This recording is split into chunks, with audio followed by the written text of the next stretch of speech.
Good evening, ladies and gentlemen, and welcome to the August 21st, 2019 meeting of the Daytona Beach City Commission. We're delighted to have each of you with us this evening. At this time, I would ask that Ms. LaMagna review the procedures for tonight's meeting. Good evening. Agendas are available in the front of the room on the table to my right. All the exhibits pertaining to items on the agenda are posted on the bulletin board. Please feel free to view the exhibits at any time during tonight's meeting. You are required to fill out a yellow form to speak before the City Commission during the business meeting. The yellow forms are located next to Assistant City Clerk, Ms. Allison Brown. You must complete the sections that ask for your name, address, agenda item number, signature, and date. The form must be completed and placed in the designated box. Items on the agenda for first reading usually do not allow for public participation. However, there are some instances where citizens are allowed to speak on first reading items when they are considered public hearings. Items on the agenda for second reading are open for public hearing, and citizens may speak at the designated time. Resolutions under Administrative Item Number 10 are open for public comments, and you may fill out a yellow form to speak when that item is called.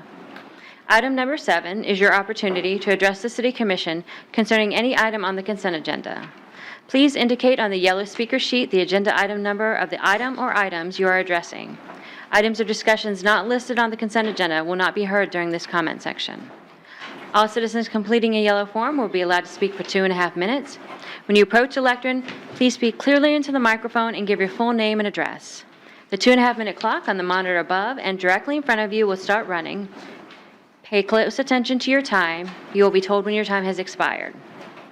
Item number 13 is the public comment forum, and it will convene after the adjournment of the business meeting. This is the opportunity for the public to speak on any issue that is not on the business meeting agenda.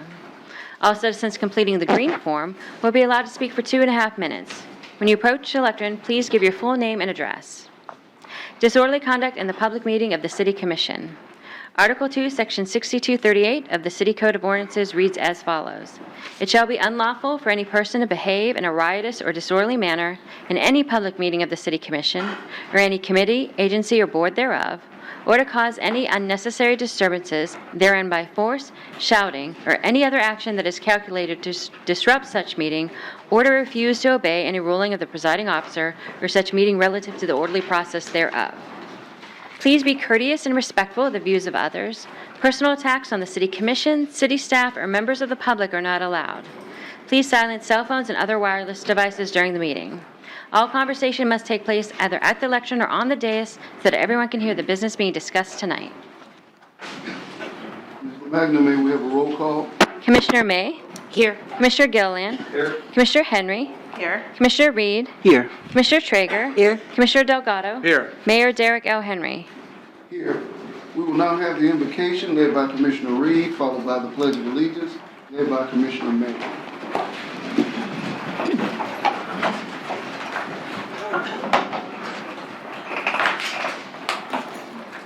Let us pray. This is the day that the Lord has made. I will rejoice and be glad in it. And on this day, Lord, we say thank you. Thank you for all that you've done. Thank you for what you're doing, and thank you for what you shall do for a city called Daytona Beach. Thank you for its citizens and for its visitors, and how we have an opportunity to live here on the ocean front and see the sunrise and see the sunset and just have a beautiful experience most of the year. We pray, Lord, for this group now that sits around on the dais that makes decisions on behalf of those citizens. We pray for unity in thought. We pray for an opportunity to make a difference. And we pray that the service that we give is not taken in vain. We lift up your name.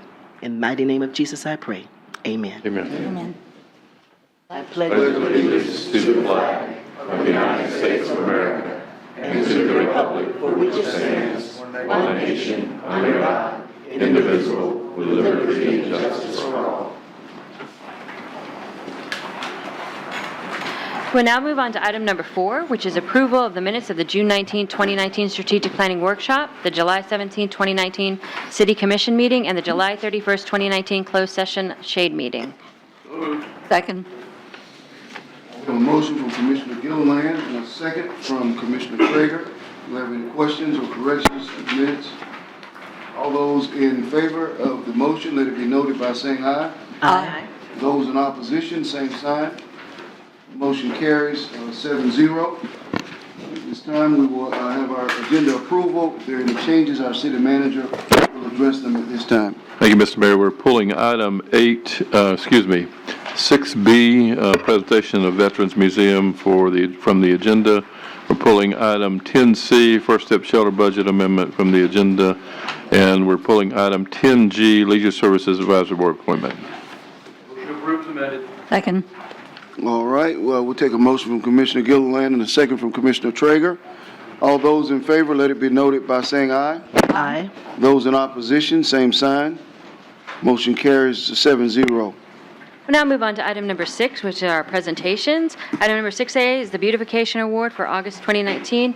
A member of the Beautification Tree Advisory Board to present.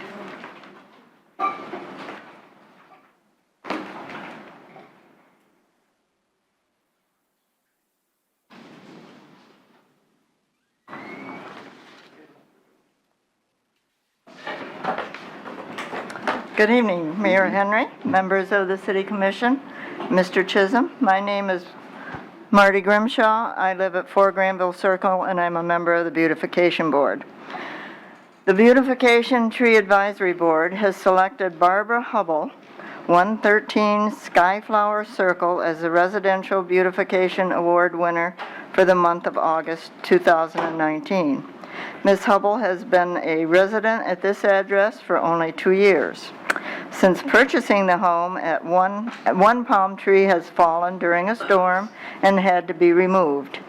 There was another one about 60 feet tall and leaning. That one was replaced with a smaller, more manageable one. The types of trees, shrubs, and plants she uses for her beautification include impatiens, hibiscus, firecracker, various shrubs, and of course, our St. Augustine grass. City Commissioner Danette Henry, Zone 5, will present.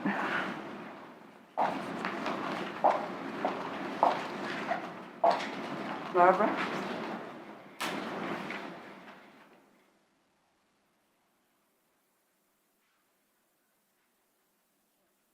Hi.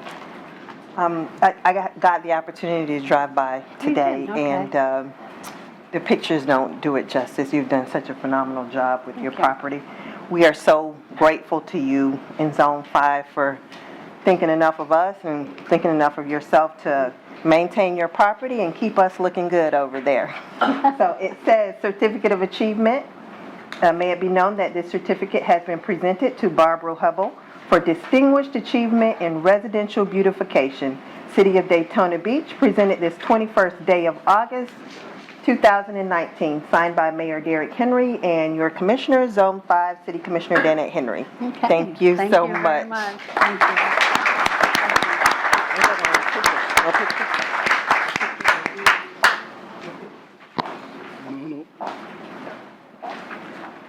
Our Beautification Tree Advisory Board has selected for our commercial award, Park at Via Roma, 875 Derbyshire Road, as the Commercial Beautification Award winner for the month of August 2019.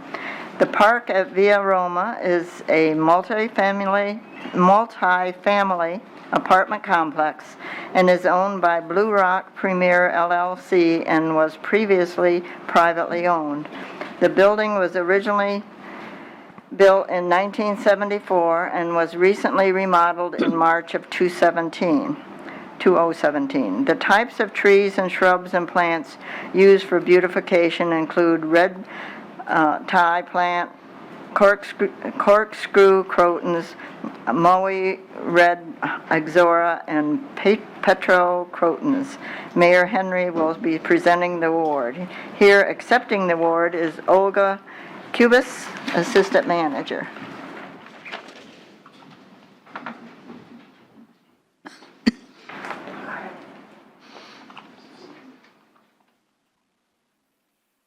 Well, this property has been in Zone 5 for quite a long time, almost 45 years, I guess. And I can recall being a nuisance to the property as a youngster, seeking refuge from the heat and looking for a pool that I wasn't supposed to be in. But nonetheless, that's just a point of confession. But you guys have done a magnificent job with the property. It has just repeatedly reinvented itself, and it has never been anything other than something positive in the community in terms of its aesthetics, never a blight. And so I think this award, if it's the first time you all have received it, is really reflects 45 years of excellence in community beautification. So it reads, Certificate of Achievement. May it be known that this certificate has been presented to Park at Via Roma for distinguished achievement in commercial beautification, City of Daytona Beach, Florida. Signed, Derek L. Henry, Mayor, and Danette Marie Henry, City Commissioner for Zone 5. Thank you.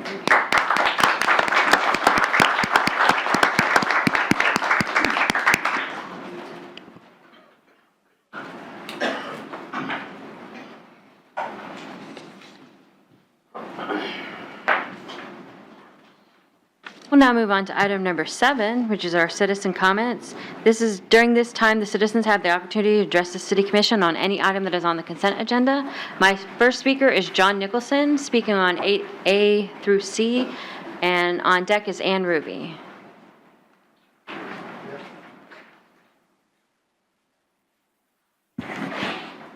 John Nicholson, 413 North Grandview Avenue.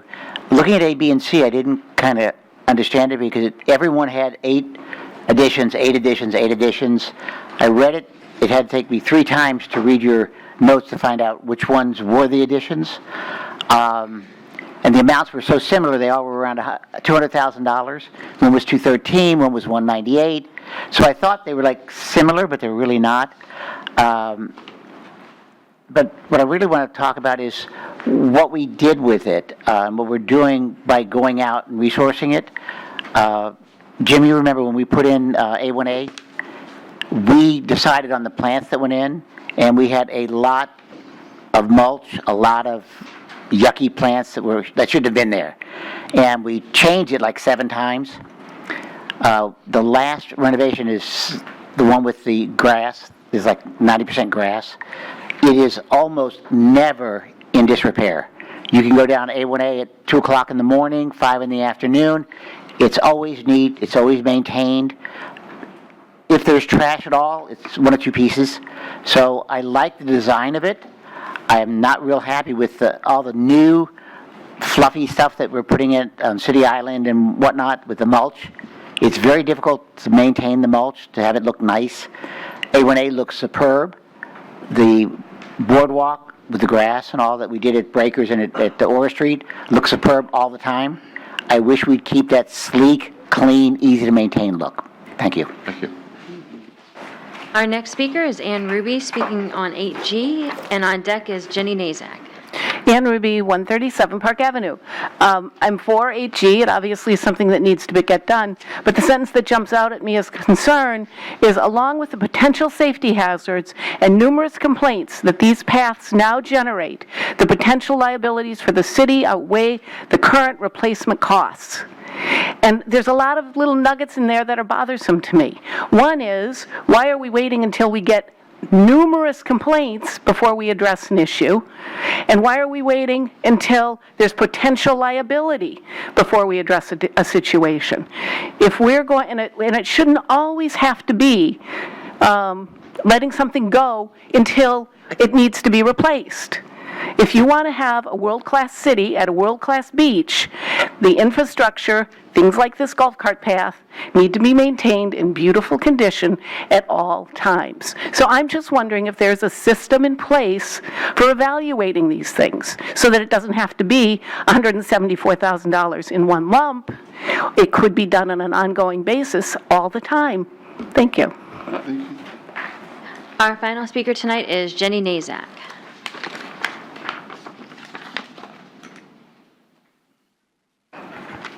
Good evening, everyone. I'm Jenny Nazak, 501 Harvey.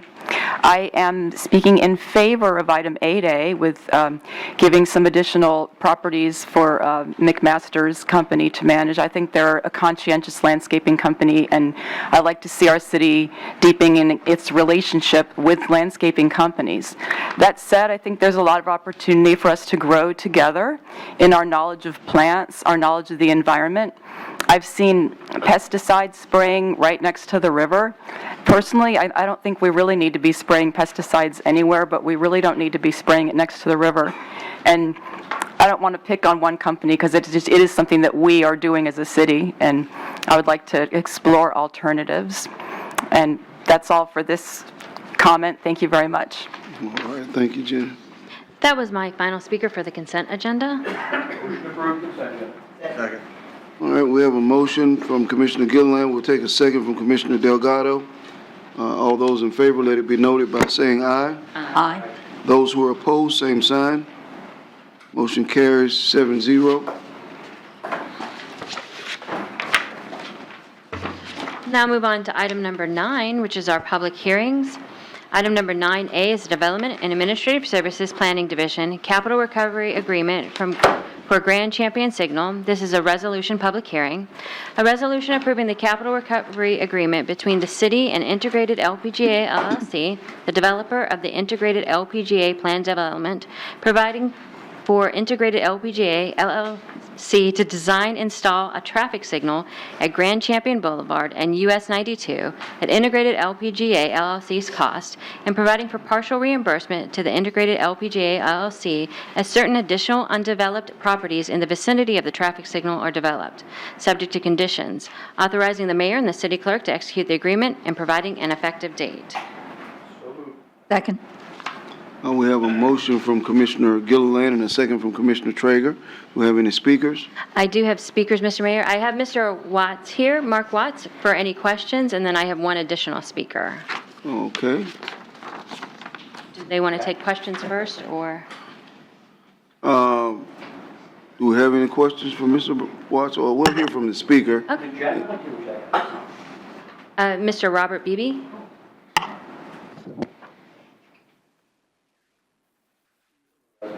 Uh-huh.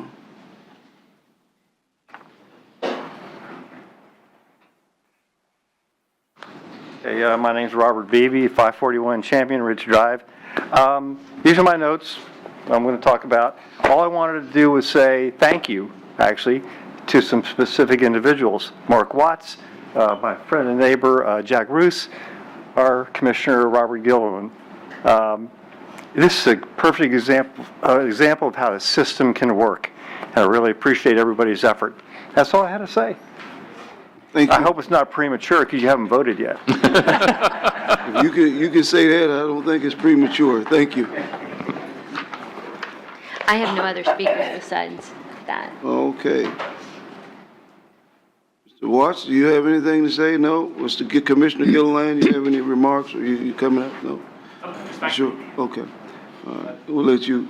Echo what Mr. Beebe said, that took a long time to continue this thing, about 4 times, I think, to get here, but, this is a place where we got the residents and the developers speaking, and we were able to find some common ground and do something that's important for that neighborhood. It's going to be a much safer opportunity for people, leaving that community and getting out onto ISB. So, I want to personally thank you guys for sticking with it, because it took a little longer than we all wanted, but once again, it's a great example of how these things can work if everybody's talking to one another, throughout the process.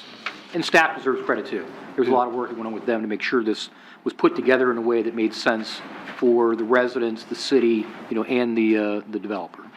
I just want to echo that sentiment and say that a lot of times we believe that development and neighborhoods and community are at odds with one another.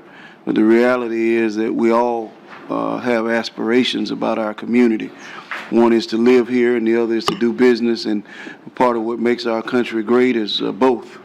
We live in a really pristine land, but also we want to have economic vibrance and energy. And so those two should not be pitted against each other. When you have elected officials legal staff representing institutions and agencies and residents coming together and just working until they get things worked out. It's a win-win for everyone. So thanks and kudos to all involved, and I'm excited about it also as one who resides out in that area. I want safety above all other things. So Let's just see how this can work together. This can be a perfect example on what can be done when we work together. okay. All right, we have a motion and a second.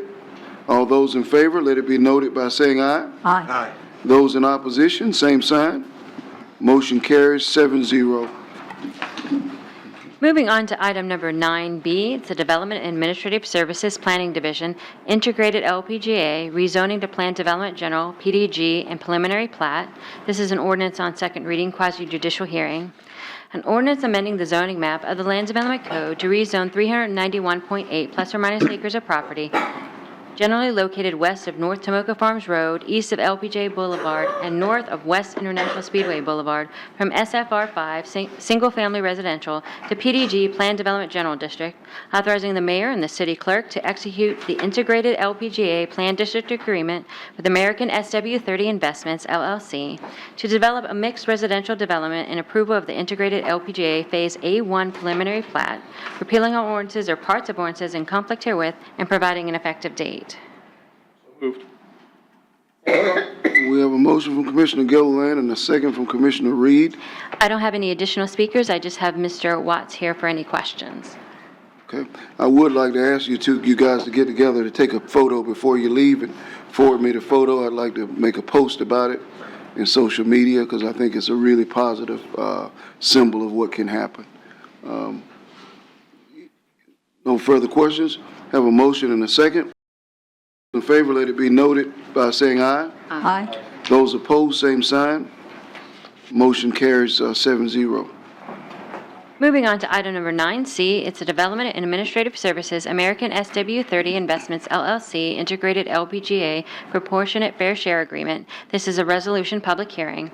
A resolution approving the American SW30 Investments, LLC, Integrated LPGA Proportionate Fair Share Agreement with American SW30 Investments, LLC, and the County of Volusia, providing for the proportionate fair share contribution by American SW30 Investments, LLC, relating to transportation facility concurrency for the American SW30 Investments, LLC, Integrated LPGA project, generally located west of North Tomoka Farms Road, east of LPJ Boulevard, south and east of Municipal Stadium, and north of West International Speedway Boulevard, authorizing the mayor and the city clerk to execute the agreement and providing an effective date. Second. We have a motion from Commissioner Gilliland and a second from Commissioner Traeger. Again, I have no additional speakers, and Mr. Watts here for any questions. Okay. We have a motion and a second. All those in favor, let it be noted by saying aye. Aye. Those opposed, same sign. Motion carries 7-0.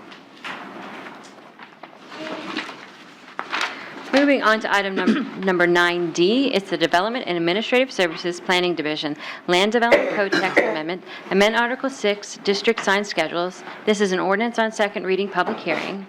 An ordinance amending the Land Development Code, amending Section 6.10.k to allow for institutional uses within residential zoning districts to have one externally illuminated monument sign at a maximum height of 6 feet and a maximum sign area of 1 square foot of sign for every 3 linear feet of lot frontage, up to 32 square feet, repealing all ordinances or parts of ordinances in conflict herewith, and providing an effective date.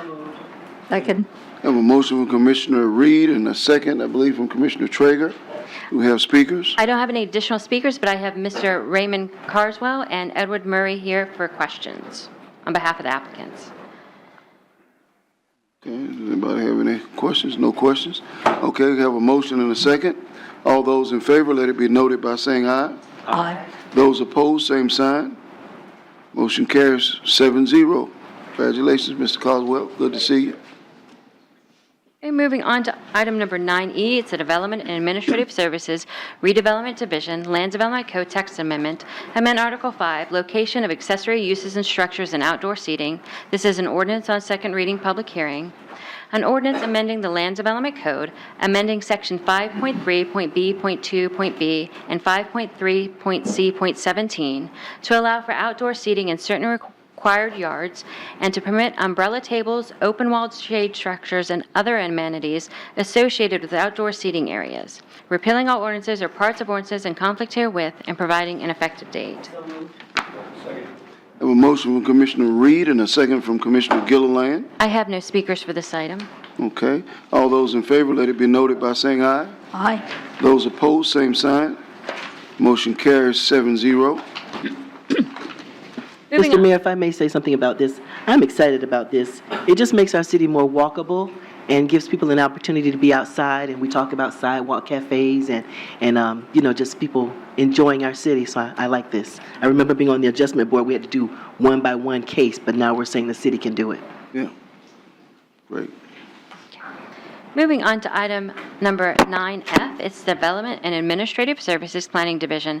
First Amendment to Daytona North Sam's Club Plan District Agreement. This is an ordinance on second reading, quasi-judicial hearing. An ordinance approving the First Amendment to the Daytona North Sam's Club Plan District Agreement, approving an amended sign plan, authorizing 6 electronic message center signs for the limited purpose of displaying digital gas prices, and reducing the total area and quantity of wall signs for the Plan District Agreement, authorizing the mayor and the city clerk to execute the First Amendment, repealing all ordinances or parts of ordinances in conflict herewith, and providing an effective date. I'll move. I have a motion from Commissioner Traeger and a second from Commissioner Gilliland. I have no speakers for this item. Additional speakers. All those in favor, let it be noted by saying aye. Aye. Those who are opposed, same sign. Motion carries 7-0.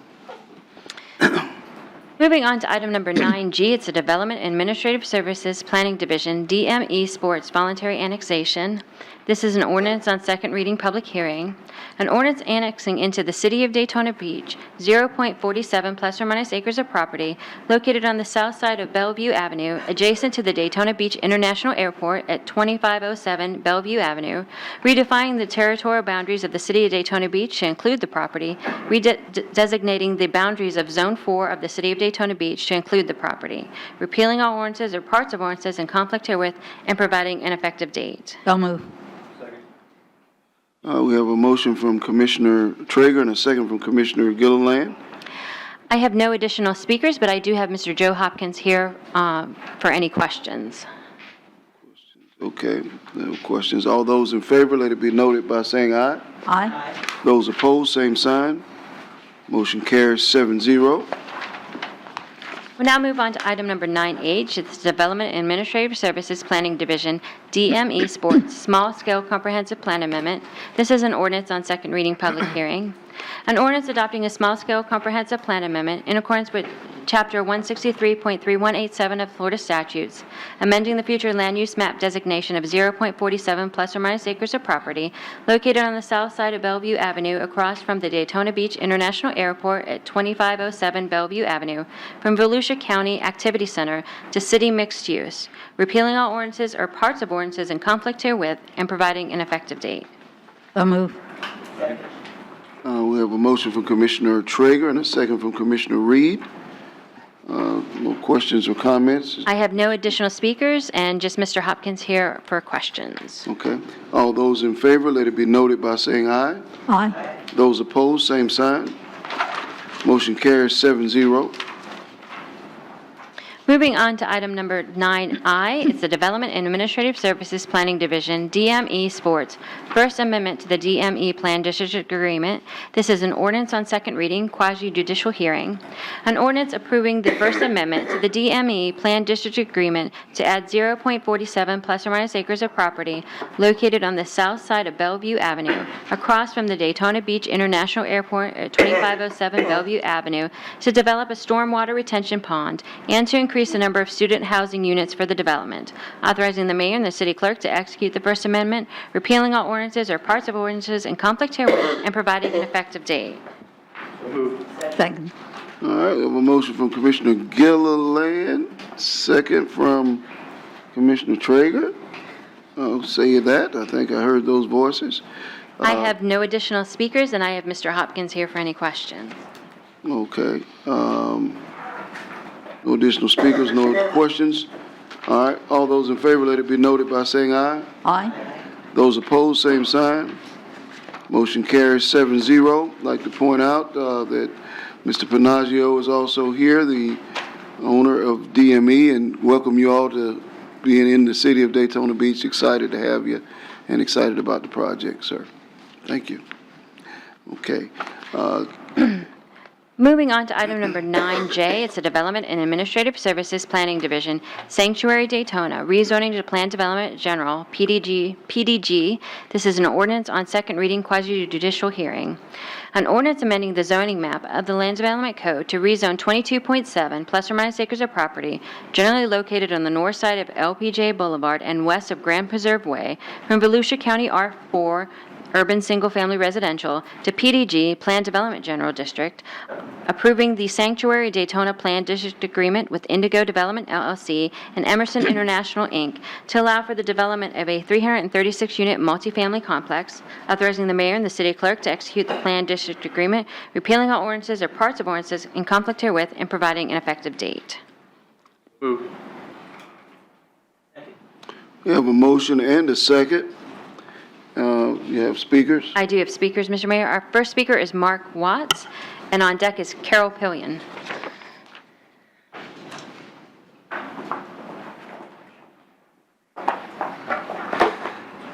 Thank you, Mr. Mayor. I appreciate the time this evening, members of the commission. For the record, I'm Mark Watts with the law firm of Cobb Cole, and my address is 231 North Woodland Boulevard, DeLand, over from the west side of the county visiting today. So appreciate the opportunity to be here with you this evening. I've got Scott Stearns with Emerson International with me. I also have Sarah Meyer with Boyer Singleton, who's our planner on the project. And so I've got a few slides I'd like to walk you through just to introduce you to it. Let's see if we have the clicker here. Let me start, and I apologize, this still has the planning board date on it, but this is the same presentation. I went back and looked at the first reading video from the meeting. I apologize, I was not here. And I know that there were a couple things that were referenced from the planning board presentation that you all wanted to see at the second reading. So I've got the same presentation uploaded, and I've got a couple bits of supplementary information that I'll show you as well. But just to start with an overview and a summary of the request, we're requesting approval for the Planned Development General rezoning for 22.7 acres. The property is currently classified Level 2 residential under the City Comprehensive Plan, and then it has existing county zoning that was never changed after the original annexation. So this would be the first opportunity to put city zoning on it. Level 2 residential under the comp plan permits up to 20 units an acre of multifamily development. And what we're proposing with the sanctuary at Daytona PD is 336 units arranged in four-story buildings on the property. That results in a density of about 14.8 units per acre, so about 75% of the maximum density that would be permitted under the comprehensive plan designation. And just to orient you with the overall site, you're looking, let's see, here straight down on the property. This is the view. You see LPGA there on the southern portion of the property, and you see the four buildings. There's a fifth building that's the amenity building that's in the center, and then you see both the wetland areas to the kind of top left corner that are being preserved, and the buffer areas that we'll be talking about more in just a minute on the north side. And I'll give you just a couple of additional views here. This is looking from Grand Preserve Way back to into the site. You see LPGA there on the left-hand side. This is kind of looking back from Grand Preserve, kind of over the stormwater pond that the community has back down into where the development would be, and then finally looking more directly south down towards LPGA. Now. We'll talk in a minute about the buffering that's being provided, but I wanted to point out also here some of the standalone buildings that are along that parking lot area that actually, those are enclosed garage buildings, but they also actually serve as additional screening because you've got, they kind of block the views through that landscaped area.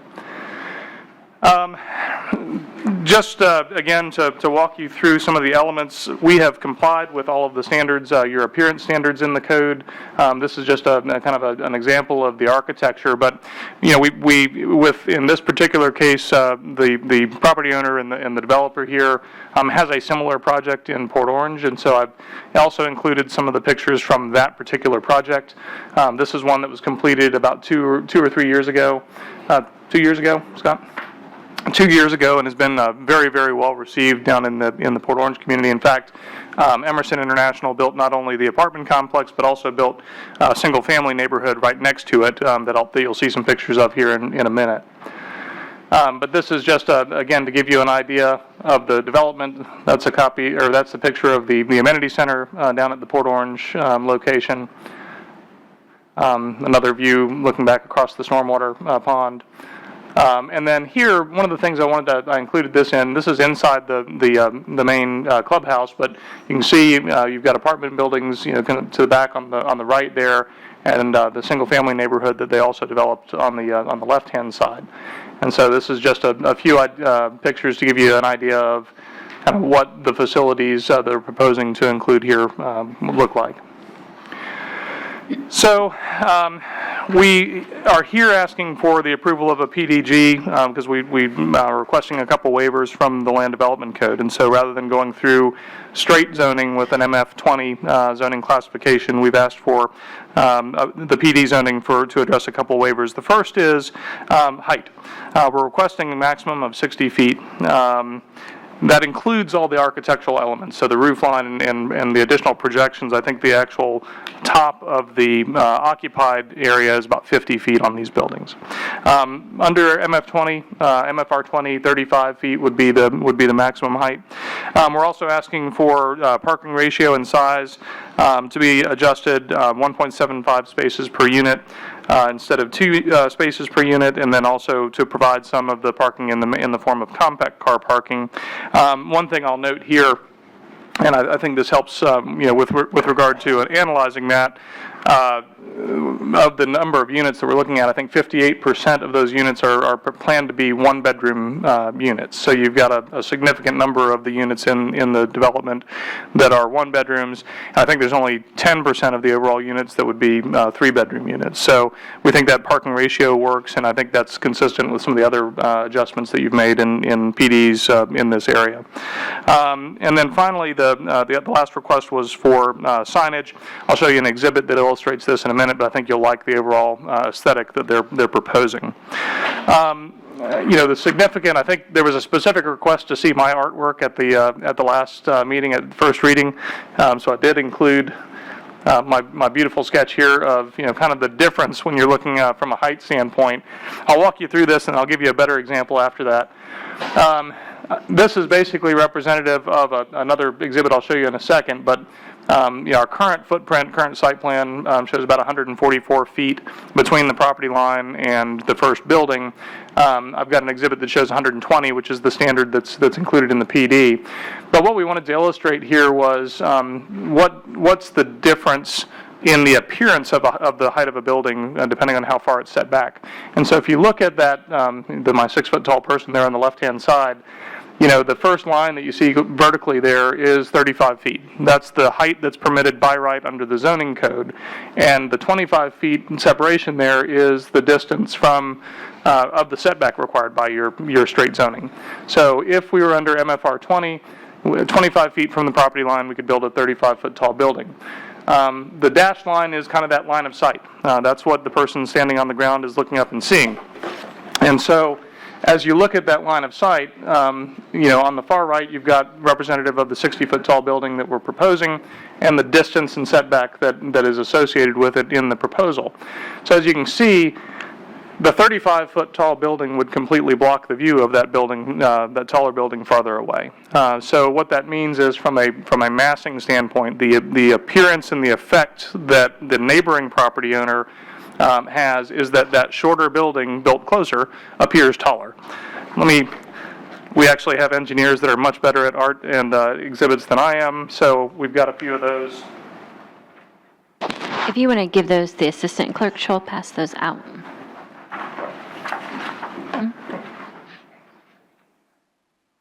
mic back? No, I don't. Yeah, sorry.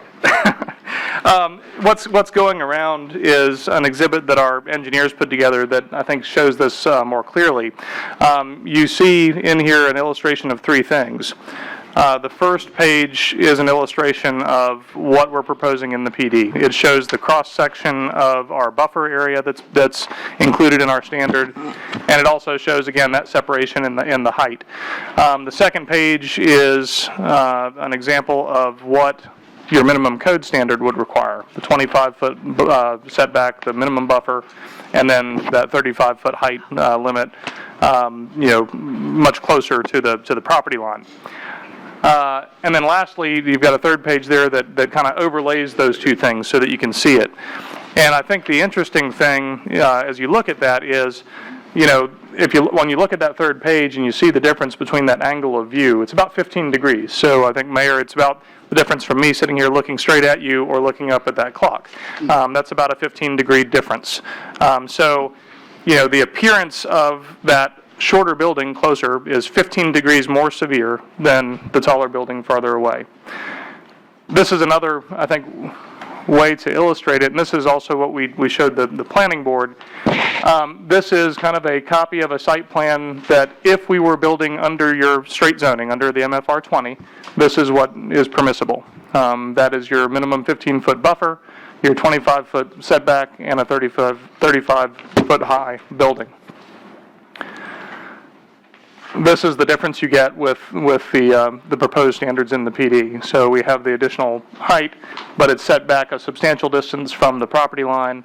We have the 30-foot natural buffer that's maintained, and the additional 30 to 35 feet of landscape buffer that's on the backside of that from the residential area, and then the parking and the garages and everything else that provides screening. Parking, and feel free, if you have a question on any of this stuff, please stop me and interrupt me, and I'll be happy to answer it. But parking was the other waiver that we're asking for through the PD process. Again, we're proposing 1.75 spaces per unit. With the unit mix, 58% one bedrooms, we think that's going to be very, very sufficient. It's similar to what you've done with other projects in the area, and it allows us to kind of concentrate the parking areas and not take up too much of the additional green space on the site. And again, I think that's consistent. Emerson International has a number of multifamily communities throughout Central Florida, and it's a consistent ratio that they've used in a number of their other locations. Lastly, the change in the standard, or the increase in the standard on the sign, we're requesting an increase on the height to go from 8 feet to 10 feet. You can see here the way that your code measures that standard and what the sign that we're proposing is. So you can see that we're on a base. We're proposing to have a very attractive, well put together sign, good landscaping, and the request to go from 64 to 80 is because we want to be able to have that on both sides of the entryway in there. So that would accommodate all of the sign area under how your code calculates that. As you all well know, when we first submitted this and had our first neighborhood meeting back in January, we generated a little bit of interest. Y'all had a few folks that came in and talked at a meeting before this even actually made it to the planning board.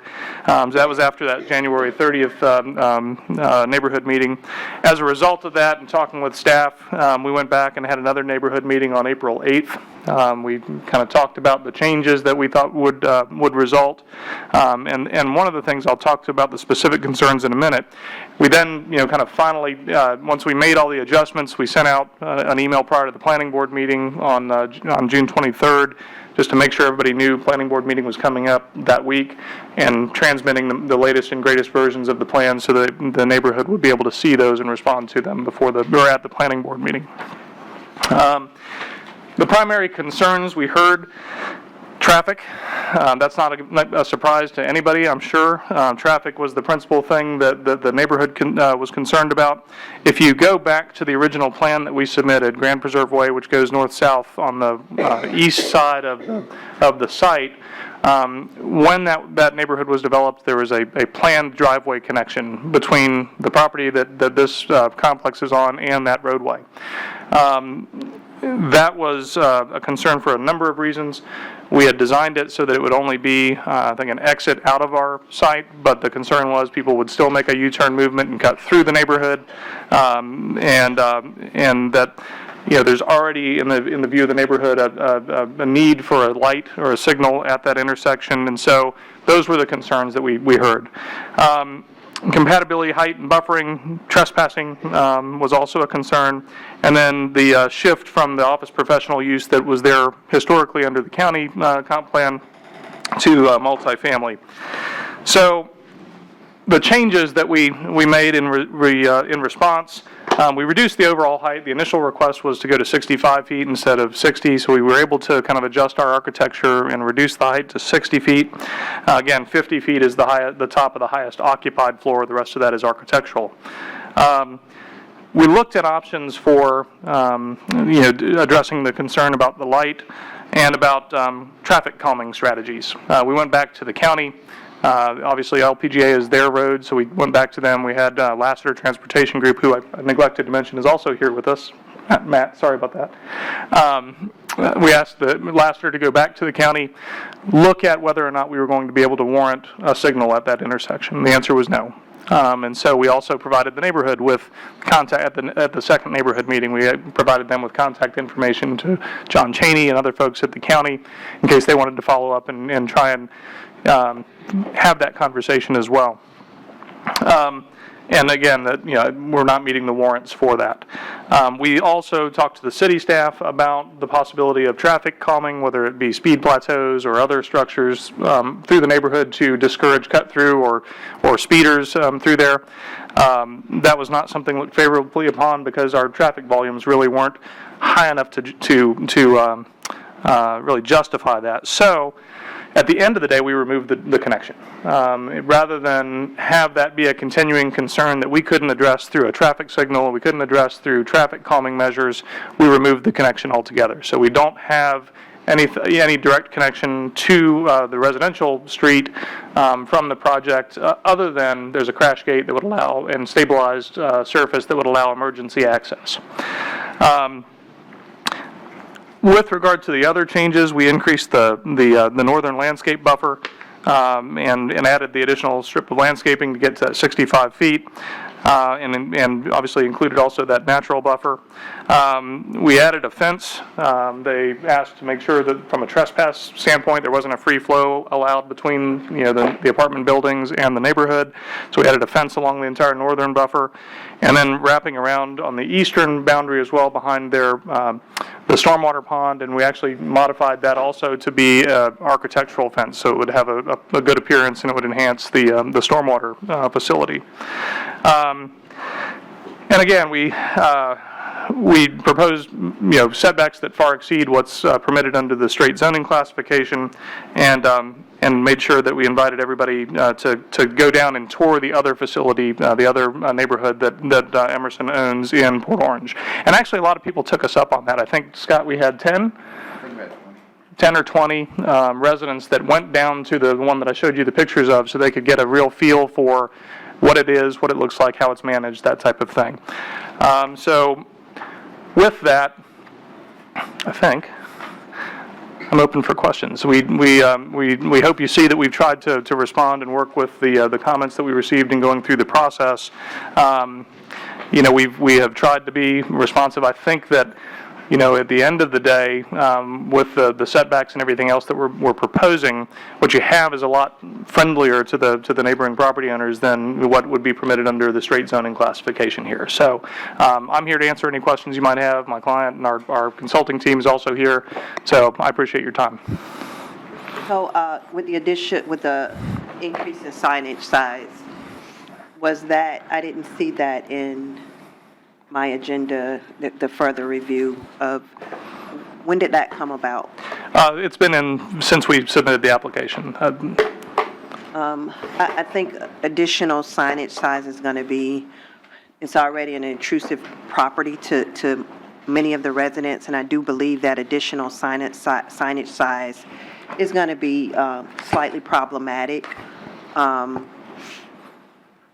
Is it a lighted sign? I believe from an architectural standpoint, it would be probably uplit from the landscaping, and then maybe have channel lighting so that you can see the actual letters that they stand out on the background. Okay. I do not believe that additional signage size is necessary. It's not a mandatory for your project to continue and move forward. And I do believe that it is not going to be well received in that area by those homeowners. And that's me putting that information out there. Now, they're here, they'll speak for themselves. Yes, ma'am. I personally believe that that's going to be an issue. It seems to be an issue in residential areas anyways. And so now that you're increasing the signage size, I think that's going to be a tough pill for them to swallow and for me to support. Okay, and I appreciate that. I do want to just clarify, it is only at the driveway entrance into the actual apartment building, so it wouldn't be in any other location, so. Oh, it's not on the side, it's the front? That's correct, so it's on the driveway, and I don't know if I can put that site plan back up real quick. Yeah. Bear with me for just a second.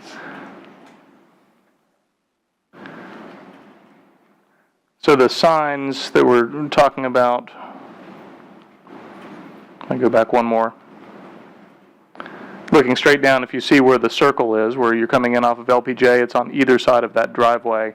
I don't know if you can kind of see them. There's a little yellow dashed area on the inside of each side of that driveway. That's the flower bed in front of the signs.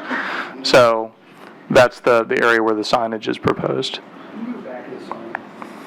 Yeah. Let's back off the street. It's back off the street, just on the entry driveway into the neighborhood. I apologize, let me get there. I think there may be a pointer button on that. I was trying to, it didn't seem to show up. Okay. Okay. So here's you can see the locations of it there to the left.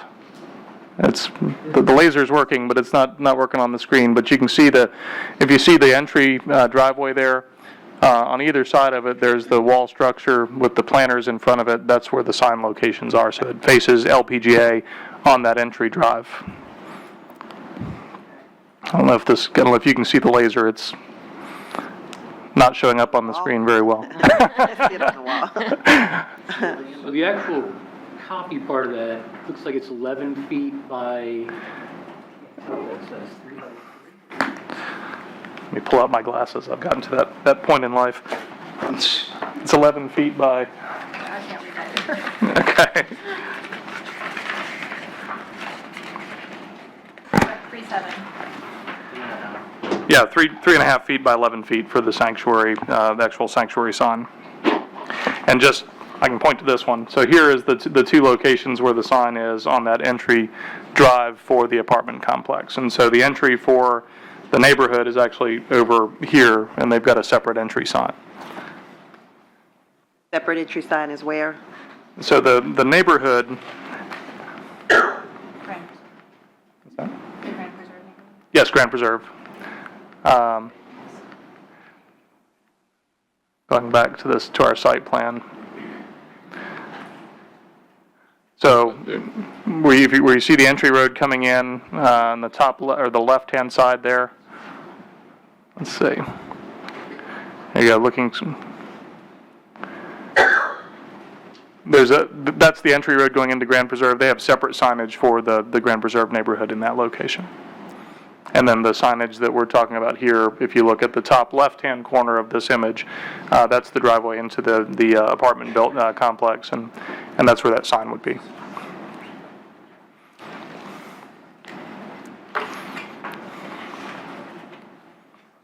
the actual copy area is The actual copy area, 4 to 80. The copy area is less than 60 now, so it's sort of lifting it up. it's how it's measured exactly. Causes it to be. That's right.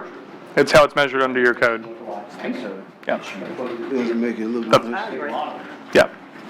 Make it look That's nice. a good question, you've got to see the measurements, it's hard to tell what. Right. It actually does make it look nice.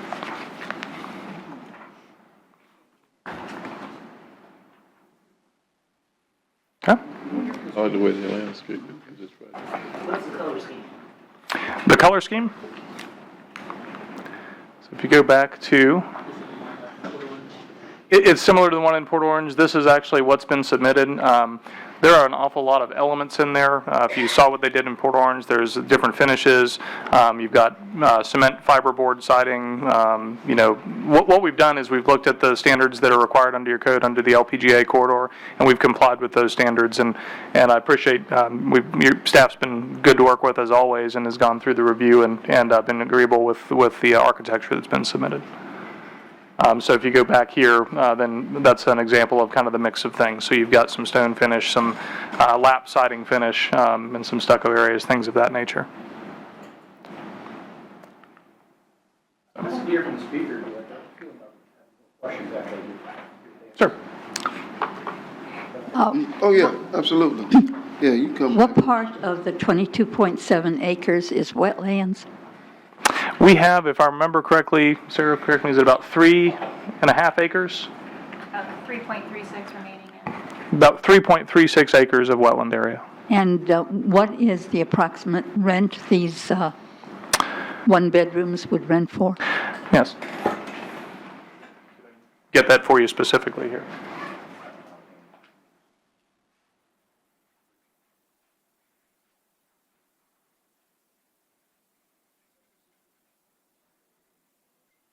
Okay, this is just to compare it to what we have in Port Orange. The range is from about $1,400 a month to $1,700 a month, depending on whether it's a 1, 2, or 3 bedroom. And we have a number of letters from the neighbors in our packet. Has that been resolved with the neighbors? I understand there are a few neighbors here still this evening to speak. I think if you look through the materials in the packet, there was a large number of letters and petitions that came out after that initial neighborhood meeting in January. We did another neighborhood meeting in April.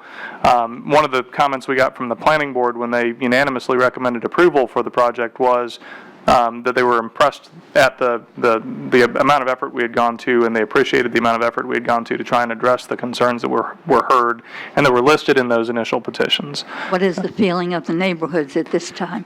Well, I think there's a couple of them here, so I'd let them speak for themselves on that. Okay. So. Thank you.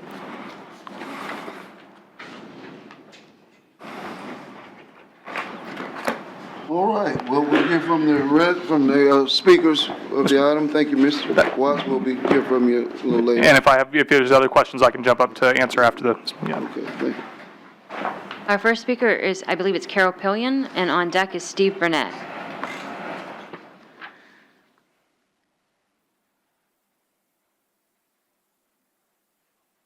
Good evening. My name is Carol Hall Pallon.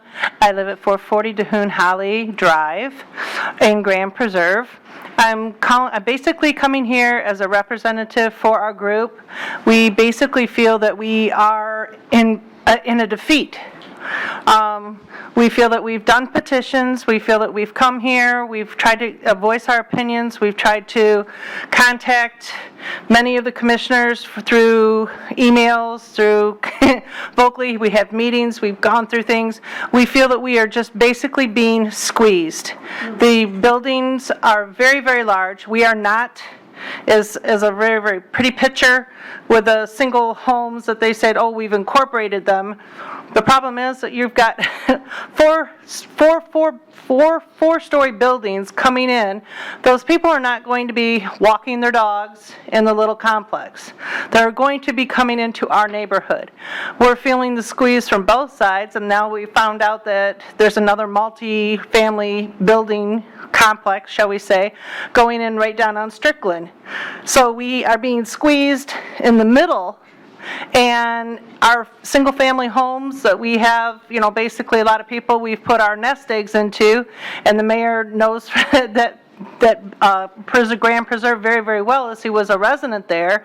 And we're trying to do what we can do to try to save our homes. We've got issues going on with our ponds. We're concerned about what will happen with the water perks that are going to go on.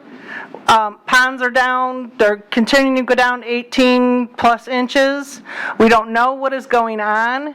We're very, very concerned with more people pushing in and using the area, that it's just with safety and everything else that's going on in our neighborhood, that we're trying to ask that we lower the amount of people that are coming down, bring the buildings down, but it just seems we're feeling that we're at a defeated situation right now, and we've tried and tried and tried, but we just don't know where to go with the whole situation of who we need to speak to now. So that's all I have to say. Thank you. Thank you. Our next speaker is Steve Burnett, and on deck is Ann Ruby.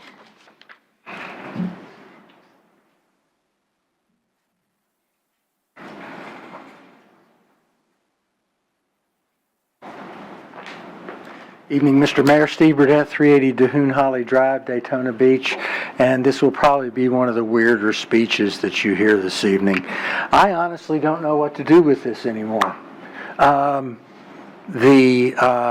There was an army of people here in February against this project. They delivered 110 petitions. There was an additional petition drive that gathered another 30 to 35 petitions. I don't know why they didn't make it here to the city. But I talked with Commissioner Henry, I've talked to Mayor Henry about this. You're getting the sense that a lot of people in the neighborhood do not oppose this as violently as they did back in February. And I don't know what to do with that, because with all the changes that have been made, I mean, clearly issues have been addressed.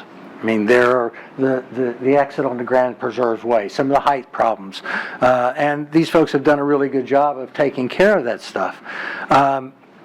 My concern with it at the time, and my concern with it today, still remains that it influences and affects the character and the feel of that neighborhood. And yes, there's a nice buffer, and yes, it's only the houses in that area there, and which I don't go through, and frankly, I don't go in that way that often anyway. But at the end of the day, we expected, most of us expected when we moved in there, that you would see a professional building, a two-story professional building, something on the order of Twin Lakes or the Merrill Lynch building or something like that. And as a practical matter, a building similar to that has been proposed for the other side of the street, and I'm okay with that. And then frankly, I'd be okay with this apartment complex if it was down the road a half a mile, because I'm not in opposition to development. It's coming, and I don't have a problem sitting at a traffic light for a second cycle, okay? Traffic's coming, it's not a thing. But this is going to influence the nature and the character of the neighborhood. So I guess as one guy who's been deserted by his army, I am against it. I was against it before. I'm still opposing it. But Ms. Henry, Mayor, you guys got a feel for it. You walked the neighborhood. You asked people what was going on in the neighborhood, how they felt about it. You probably know better than I do what the flavor of the neighborhood is. So I'll yield to you guys, and I know you'll make the best decision for the city. But there were a boatload of people who were violently opposed to this 6 months ago, and I don't know where they went, but. Thank you, sir. I'm still here. So, thank you. Our final speaker is Ann Ruby. Ann Ruby, 137 Park Avenue. I mainly want to speak the praises of Mark Watts. I attended the April meeting and the June meeting. I have never seen any representative for a developer who stayed pleasant and professional and worked as hard as he did to address neighbors' concerns. Whether you're for it or against it, he did an amazing job, and he has done an amazing job. I think one thing to consider, just raw numbers-wise, they wouldn't, if they're doing 14.8 units per acre, they could, without any special permission, do that three-story structure, 35-foot structure, smack up on the property line, basically, at 22 units an acre.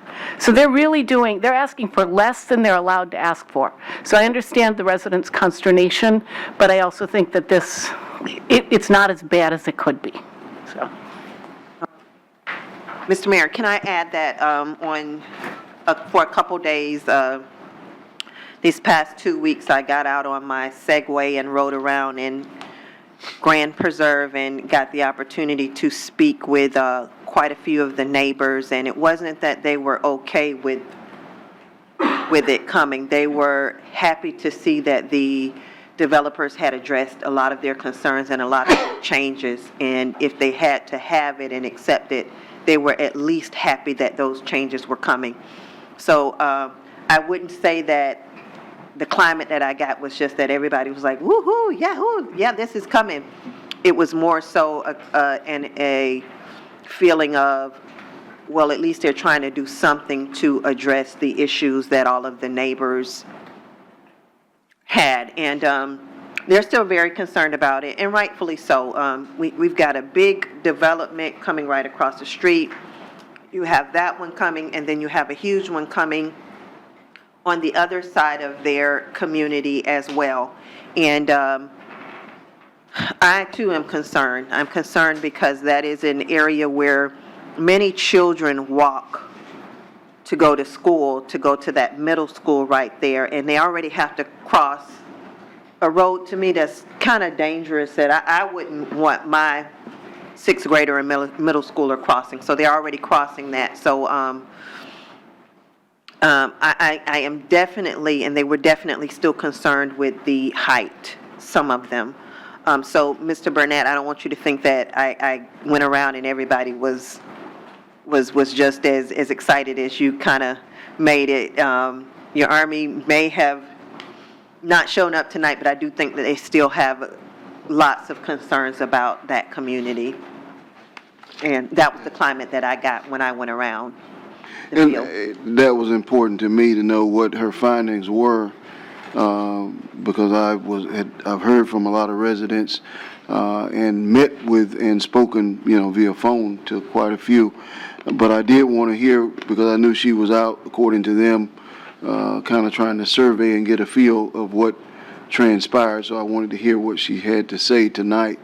I do have to offer, very high commendation to you as an attorney and as a representative, as well as you all as a developer, because it's my first inclination is, when it comes to residential matters, is to always defer to the residents and to protect where they live. As was mentioned, I resided in Grand Preserve, and so I know the character of the community and remember when it was built.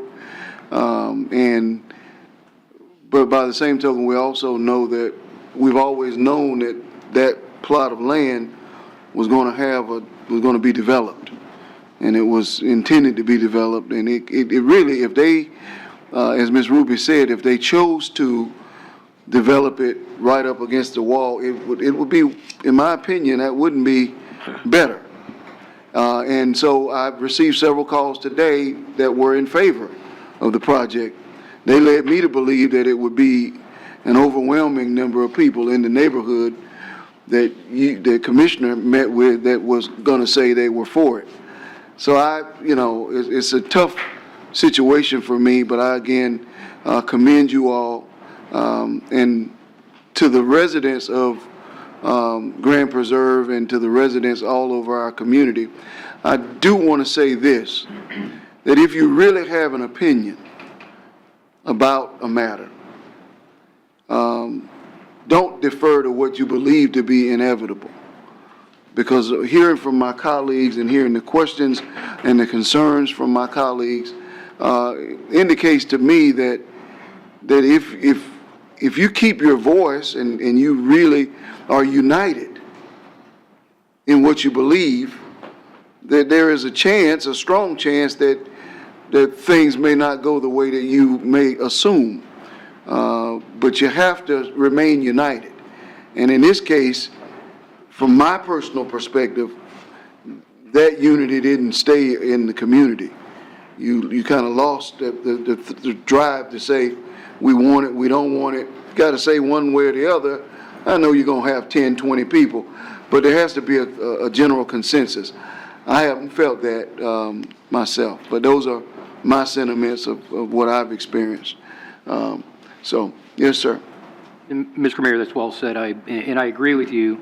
And there were a lot of changes that happened because, we and the staff told the project to slow down, and work with the residents and see what you can do. The big problem for me here is the underlying comp plan is 20 units an acre. And so something's getting built there. It's going to be multifamily. This is a very nice project. They've made a lot of considerations that I think, shouldn't go unnoticed.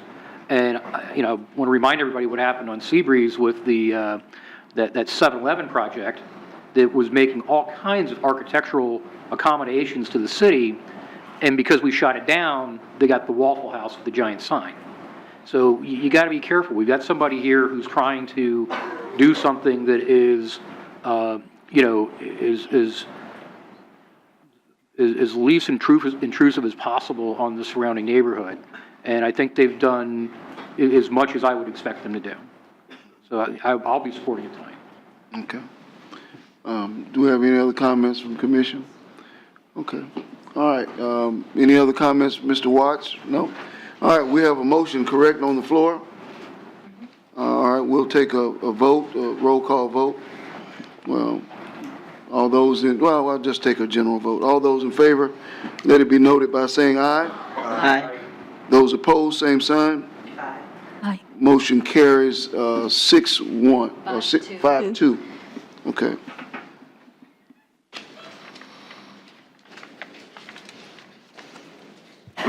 Mayor, Commission, thank you very much. We appreciate your input and time tonight. Thank you. Thank you.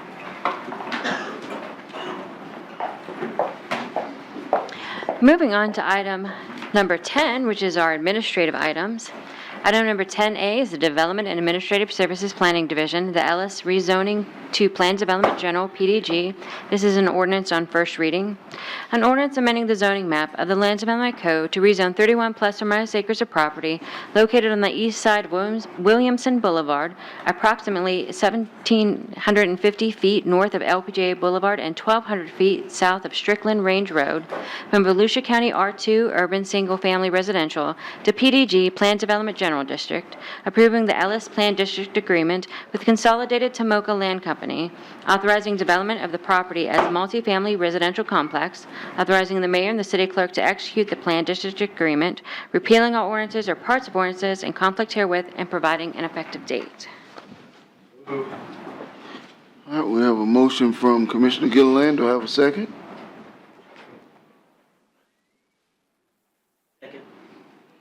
Okay. That may be the longest delay in the second. All right, we have a motion and a second. Do we have any other comments from the commission? All right, all those in favor, let it be noted by saying aye. Aye. Those opposed, same sign. Motion carries 6-0. And the public hearing is set for September 4th. Moving on to item number 10B, it's the Legal Department engagement of attorneys Segundo Fernandez and Tim Perry as outside counsel in relation to remediation of the city brownfield site. This is a resolution. A resolution authorizing the city to retain attorneys Segundo Fernandez and Timothy J. Perry of Ortel, Fernandez, Bryant, and Atkins, PA, as outside counsel to represent the city in negotiations with the Florida Department of Environmental Protection, FDEP, to obtain FDEP's approval of a site closure of a city brownfield site located on the west side of Clyde Morris Boulevard at Bellevue Avenue at an estimated cost of $108,000 and providing an effective date. So moved. We have a motion from Commissioner Reed and a second from Commissioner Gilliland. I have no speakers, Mr. Mayor. Okay, I would like to point out that Attorney Fernandez and Attorney Perry are here tonight if you have any questions. okay, no questions. All those in favor, let it be noted by saying aye. Aye. Those opposed, same sign. Motion carries 6-0. Moving on to item number 10D. Item number 10C was pulled from the agenda. Item number 10D is the City Manager's Office. This is the Affordable Housing Committee appointment resolution. A resolution appointing one member to the Affordable Housing Committee for a 2-year term expiring February 17, 2021, and providing an effective date. Ms. Betty Goodman to report. Good evening. This agenda item is to appoint one member to the Affordable Housing Advisory Committee. This appointment is to fill the category of banking or mortgage representative. We have received an application from LaQuetta McGill, who is the Vice President at ViStar Credit Union. Second. We have a motion and a second, and all those in favor, let it be noted by saying aye. Aye. Those opposed, same sign. Motion carries 6-0, and she's a wonderful choice and a big supporter of city projects through her bank. Yes, she is. Yes. Moving on to item 10E, it's City Manager's Office Board of Adjustment Appointment Resolution. A resolution appointing one member to the Board of Adjustment for a 3-year term expiring December 31st, 2020, and providing an effective date. This agenda item is to appoint one member to the Board of Adjustment representing Zone 4. We have received the resignation from Thomas Leak, who had a membership term expiration of 12/31/20. We've received an application for Zone 4 from Patrick Connors. Commissioner? Second. All right, we have a motion and a second. All those in favor, let it be noted by saying aye. Aye. Those opposed, same sign. Motion carries 6-0. Moving on to 10F, it's the City Manager's Office Code Enforcement Board appointments. Resolution, a resolution appointing 2 members and reappointing 1 member to the Code Enforcement Board and providing an effective date. We've received 2 applications for appointment, Josh Fogarty and Bradford Gonzalez, and Mrs. Valerie Moline would like to be reappointed. May we hear nominations? There are 3 spots? There are 3 spots? Yes, yes. I make a motion that we appoint Mr. Fogarty, Mr. Gonzalez, and Mr. Plain. Second. All right, we have a motion and a second. All those in favor, let it be noted by saying aye. Aye. Those opposed, same sign. Motion carries 6-0. That's it. That's it. Item number 10G was pulled from tonight's agenda, so we're moving on to correct. comments. All right, commission comments. We commence, I believe, with Commissioner May. Hey, Rick. Oh, my gosh. All right, so I'll start with something really pleasant. We received a very kind note, and I wish Mr. Chisholm was here, from the residents at Windsor Maley Apartment Complex, and they sent us a thank you card, the commission a thank you card, and Mr. Chisholm for installing a bus bench across the street. So they had one on one side, and we've actually had requests from the residents to have the bus benches back, and we're slowly complying and adding it, but the residents took the time to sign a group card, which we appreciate, so thank you to the staff for taking care of that. Thank you. Moving on. Where are we, Mr. Jagger, sir, on our group home ordinance? How are we doing on that? I've had some residents comment to me that they haven't heard us say anything about it, but I know we've been working on it diligently since we brought it up. So where are we right now? We've been going back and forth with staff on a number of suggested amendments. We've essentially completed our draft and plan on taking it to planning board, not at the upcoming meeting because we've missed those deadlines, but at the next meeting. So when should we expect to see it roughly?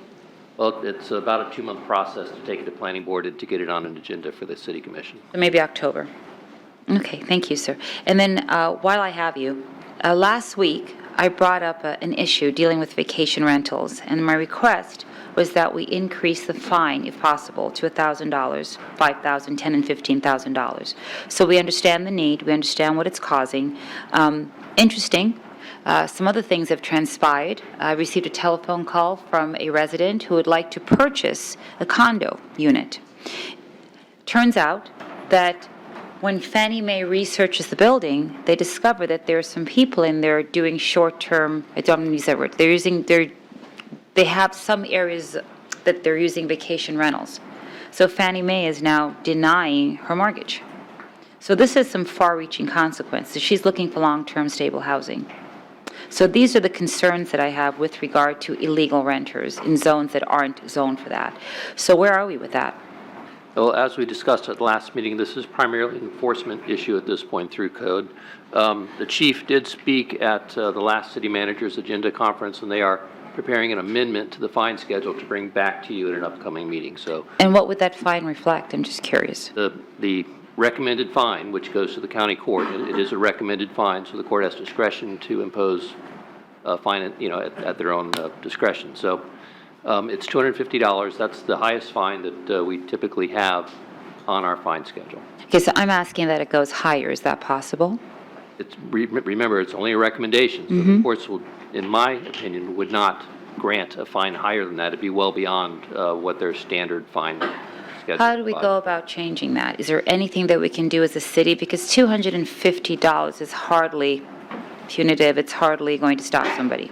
So we've talked about in the past the alternative enforcement mechanisms that are available to the city, and that's through the code board. So at the last meeting, we discussed that where you've got a violation which is essentially something that can't be addressed. It's a one-time violation. It can't be addressed through the notice and the opportunity to cure and setting a continuing fine. These aren't those kinds of violations. What they can do is take that to the code board as a single violation, and the code board then can issue a fine. And they have higher authority.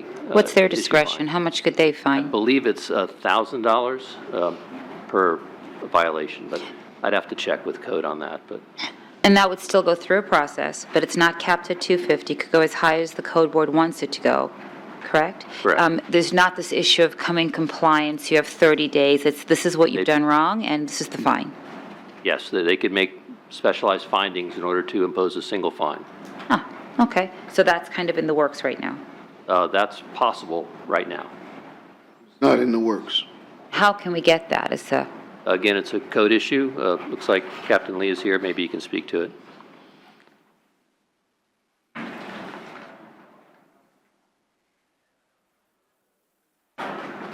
So what Mr. Jager's talking about, first, I'm Scott Lee. I'm the District 2 Captain for the Police Department.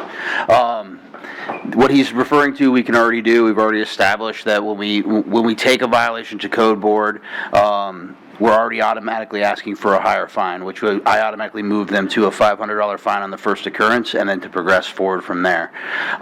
So we're going to make those recommendations. They are recommendations to either the code board or the magistrate. The magistrate or the code board has the discretion to make the decision based on the facts of the case that we present. So they are only recommendations, but we are shortening that process, moving straight to a fine rather than waiting for time for compliance, and then also starting to impose a will fine on going forward, And based on the last conversation we had here. And I might be a little confused. Why is the number 500 coming up and not 1,000? Just curious. Well, for most of those things, 1,000 would really be in that scenario, I believe 1,000 would be the max. Right. So I don't think I'd want to start at the max. I want to have somewhere to move when the violation repeats. And we cannot raise it higher than 1,000 then to increase that window. I don't know that we can. I don't know if that's something. I don't know if that's in state law or if that's something we govern by ordinance. We'd have to do the research and find out that answer for you. This is a state law matter, and I believe it's $1,000 off the top of my head. I believe you are correct on that. So other cities right now have gone to 5, 10, and 15,000. And I'm happy to give you that research. How are they doing this? Oh, go ahead. I don't. You're better equipped to answer that question. Our enforcement procedures are established by state law, so they're not doing it through the code enforcement procedures that are in Chapter 162. So I can't answer that question. I'm not aware of what alternate procedures might be available that they're using. Okay, and then my next question is, how are we going to go about finding these people? Do we have a system in place with this? I know we're getting more code enforcement people, more rental inspectors. Do we have any other plans, any other way we can do this? Yeah, so staff is meeting later this week to discuss a path to a solution that will help us be able to leverage technology, which we talked about before, to be able to identify these properties more efficiently and more effectively, quicker, and to automate some of the parts of the process where we notify them of their violation and start to hold them accountable. The automation will help us shorten that time frame to getting to the point of having fines and then having will fines. And I know it's a little bit confusing about the will fine versus a violation. When we establish a will fine on a property, it means that they've had a violation and then they've now come into compliance. And what that allows us to do is to skip that first violation process the next time. Basically, we bring them straight to the code board, and they apply a fine based on the facts that we recommend, of course, but they have discretion over. Does that mean the first time is a pass and the second time they're fined? No. They're still going to be fined the first time? Yes. Well, again, it's the discretion of the board of the magistrate, but yes, that can be recommended. And then the other part of it, which we were talking about earlier, we're having meetings about adjusting that fine schedule for the what you'd refer to like the civil citation process, where you could go through the county court. To me, I think the most effective way is often to hit people in the pockets so that they remember it, and that's not going to probably be the most effective method because, like he was just explaining to you, there's some limitations there. But we are adjusting that anyway so that it's a tool that we have in our box to I'm use. unsure that $500 is sufficient, to be quite honest with you. I really would like it to I'd like it to go higher, actually. I'd like it to be something where people are aware that they're making a mistake on purpose. It's not a mistake if you know the rules and then you break them. That just makes you somebody breaking the law, right? Absolutely. All righty. Thank you so much, sir. No problem. Any other questions? I'm good. Moving on, next. We had a conversation a while back, all of us, and I think Commissioner Reed and I are on the same path as we're heading down Mary McLeod Boulevard. My question specifically is, can we do anything about zoning, changing zoning, as it relates to bars and lounges, gathering spots on Mary McLeod Bethune? Do you agree, Commissioner Reed? I'd like to know what do we have to do to make this happen? What is our process to start that? I don't want to have a conversation about it, just what do we need to do? Thank you. We could do a city-sponsored amendment to the code that would remove those restrictions that are based on those things that are prohibiting it from happening. Primarily, I think it's so many feet within churches is one of the issues, and but that's a code thing that we can do. It doesn't take an action on part of the commission to get that started, but if that's the general feeling of the commission, we can move forward with developing those code issues and bring it back so it's an amendment to the code and make it available. I mean, week upon week, I hear the commissioners speak about how we would like to have this be a vibrant, activity-filled area. And the best way to do that is to have places people can gather. I mean, how do the rest of the commissioners feel about this particular thought?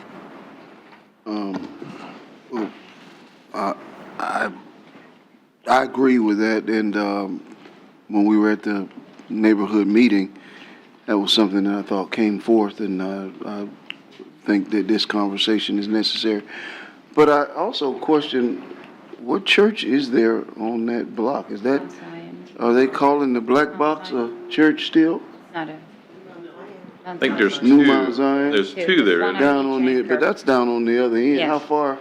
And there's 500 another feet, church. I think is, what's the separation, was it 500 feet? I don't know, is someone from Black? There's another church. Into that? There's one in Zone 3, very much close to the Ridgewood entryway. There's a church there as well.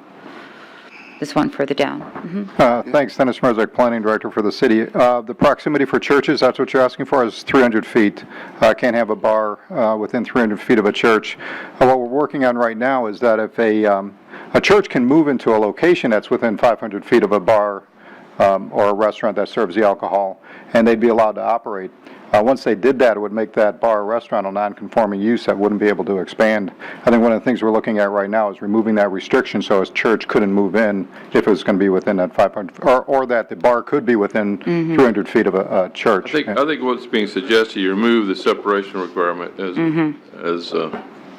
you don't have that issue no matter what happens in the long term. But would you only do it for that area? No, you do it for all of them. All over the city? Churches citywide. Is that going to pose a problem for other zones, other areas?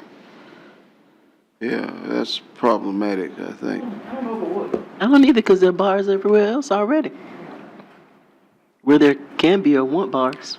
You have churches in commercial areas that we've never seen them before. And it's not because it was a built church, it's, they're occupying really a structure with window a front. commercial structure. That's what it is, a window front. I know. Storefront. I know, and the reality is that we have so many churches in the redevelopment areas, and their presence, albeit well-intended, tends to thwart economic development, and that's just a reality. And so I am in agreement that we have to do something. Just don't want it to have a negative impact on some of the churches that are traditional, in traditional settings, and you know, and you pop up and you got a bar in churches where they weren't before. But I think I'm in agreement with So making change. could we get some direction on that legally? I mean, how do we, I mean, that's a valid point, right? In other areas, we recognize that in Midtown, we have 12 to 14 churches on MLK, right? So that doesn't help that particular corridor. So how can we work this where we are creating the vibrancy we're looking for in one area, but not necessarily hurting another area? Is it possible that it be done in a redevelopment area? Just open it up to the change in just redevelopment areas? Sure, we can do that. That's something that's possible. We can separate the redevelopment areas out. Because it's really the redevelopment areas that are being. That are suffering. That are suffering from. The denser areas where you'll see the closer mixes between the churches and the bars and the restaurants. Yeah. Okay. Well, that's what I would recommend. Okay. We'll take a look at that. We'll do that. Please do. Thank you. Ready? Process is now, they'll work on the code come back to us. And then I think there's a process to go through the planning board for approval for ultimate authorization by the city commission. But at least we've started. It's a start. We've started. Okay, Yes. fantastic. And then finally, today, the city manager, I'd like for us to go for our little Beach Street walks prior to a meeting so that it's very fresh in our minds. And so, Mr. Chisholm, when we went today, what did you think? What was the response? We had great responses really from the downtown merchants concerning the project downtown that we've authorized and we're moving forward on. We gave we took the plans and showed the merchants what was proposed, and probably I think the majority of the people we talked to are very happy to see it happening. As always, there are a few that have questions in their mind about it, but in reality, I think there's a lot of support for doing it in the downtown area.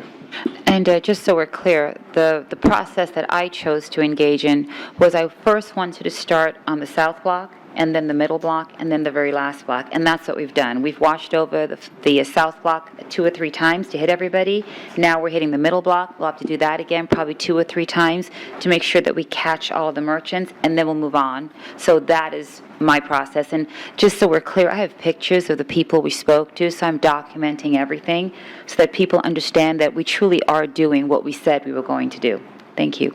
One thing, let me just follow up on one thing, because there's a radio program recently where they said somebody got up and who doesn't live here, who basically said that we had not gone through a public process of vetting and talking about this project. And all of us who have been here, we've been talking about this for 5 years. It's in the riverfront plan.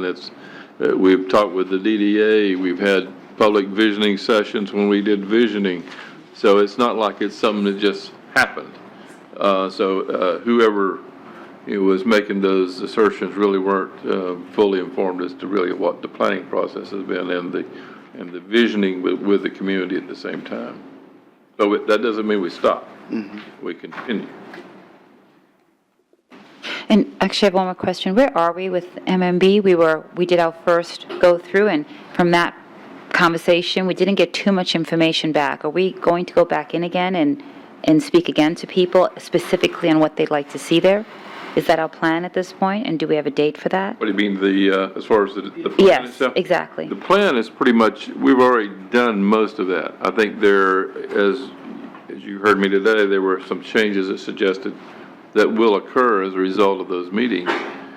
We won't necessarily go back and have a big meeting about it, but we'll certainly make sure they understand those improvements are in the plans. All right. Thank you. I have a question while we're on that. Is there a timeline for that to start? Yes, it's the end of November, and it should be complete by September. I don't remember the date in September, but it should be complete by September. I'm sorry, sir. Do you mean the Beach Street project, or do you mean? No, MMB. Beach Street? No, MMB. That's what I thought. Oh, I'm sorry. Yeah, I was That's what I piggybacking on what thought. she was just Yeah. talking about. Did I miss something? No, MMB. Where, so that was what I was The wondering. beautification, when is the timeline starting for that? I'll have to get it for you. I don't Okay. have it. Right. All right. That's what I wanted to know. Yeah. Yeah. Yeah. Commissioner Gilliland? Let's see, where are you over there? All right, so Beach Street it was a very public process. It was actually, all the boards down there, the redevelopment board, and also, you didn't mention them. Right. All chimed in and said it was a good idea. I don't think it's a good idea, but everybody who matters had an opinion in this one, the people that are invested down there, so, you know, I'm going with it because that's what they want, but, I still, you know, I've said it before, I will avoid Beach Street when it goes to one lane each direction. It'll be too hard to get across there, so unless there's a destination, I'm going to a restaurant, I won't go there, and pretty much everybody I know has said the same thing. So that's gonna be the consequence, that they're gonna have to do a really good job of marketing or something to attract people down there, because it's going to be a very difficult road to traverse once this improvement is done. But, you know, everybody down there has been the drivers of the project. And I'm not going to be the one to step up and say they're wrong, because they're the ones who've had monster investments down there about, you know, their livelihood, their lives are down there. So I'm willing to step aside and just swallow my pride on the whole thing and shut up. So, I'm with you. I had a chance encounter with a gentleman by the name of Jeff, who was with Arrow Restoration, who are the guys doing the Mount Bethel Church. And the guy had a ton of pictures on his phone for all the work they've done in there. It is really moving along. It looks beautiful. I was really impressed with them. They're actually backed by a motorcycle club, believe it or not. And but it's Arrow Restoration. I think they're primarily out of like the Jacksonville area, but super, super nice guy. And you could tell how proud he was of the work they were doing there.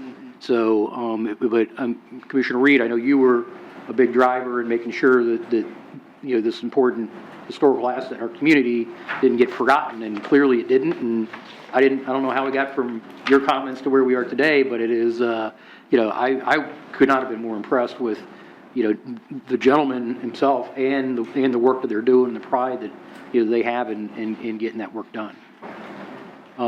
And lastly, so I've got Bayberry has got another problem out there. They got 4 dormitory living households now. Bayberry across from LPGA. So we actually had a meeting set up with legal and the manager and code, myself, and some people from there. Unfortunately, Bill Kamer, their president of their HOA, couldn't make that time. So we're trying to reschedule. When you got that many disparate parties trying to get together, it's logistically a little bit complicated.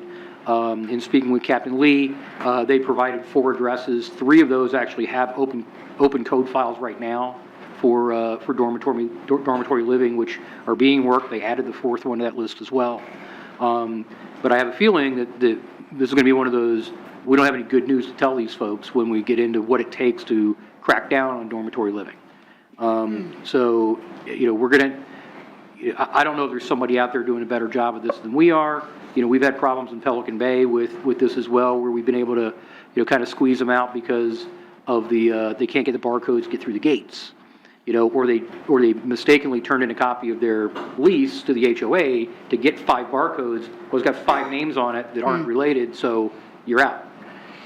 We don't have that luxury in a lot of the other parts of the city, but it is a problem everywhere, not just in my zone. And so anybody who's got any great ideas or heard of something from other communities, So is that not in fact what we're working on, Mr. Jagger? That is an issue we're trying to address in this redraft, and is perhaps part of the explanation for why it's taken so long to put that together. There's a lot of legal issues with regard to the definition of family and what is constitutional. So we are trying to address that issue. It's an element of proof. Again, it's difficult to determine on the ground as a code enforcement officer who is related and who isn't related. Nobody comes along with, birth certificates or even driver's licenses to show relationships. So that's something we're going to try to address in the revised ordinance. So we have our rental ordinance, rental inspection ordinance. Could we require them to give us a copy of the lease? I believe that is a requirement. We do an inspection. And I'm not certain on this, but I know as part of the process of getting the license, we do an inspection to make sure that they're up to code. And I know a tenant can request an inspection as well.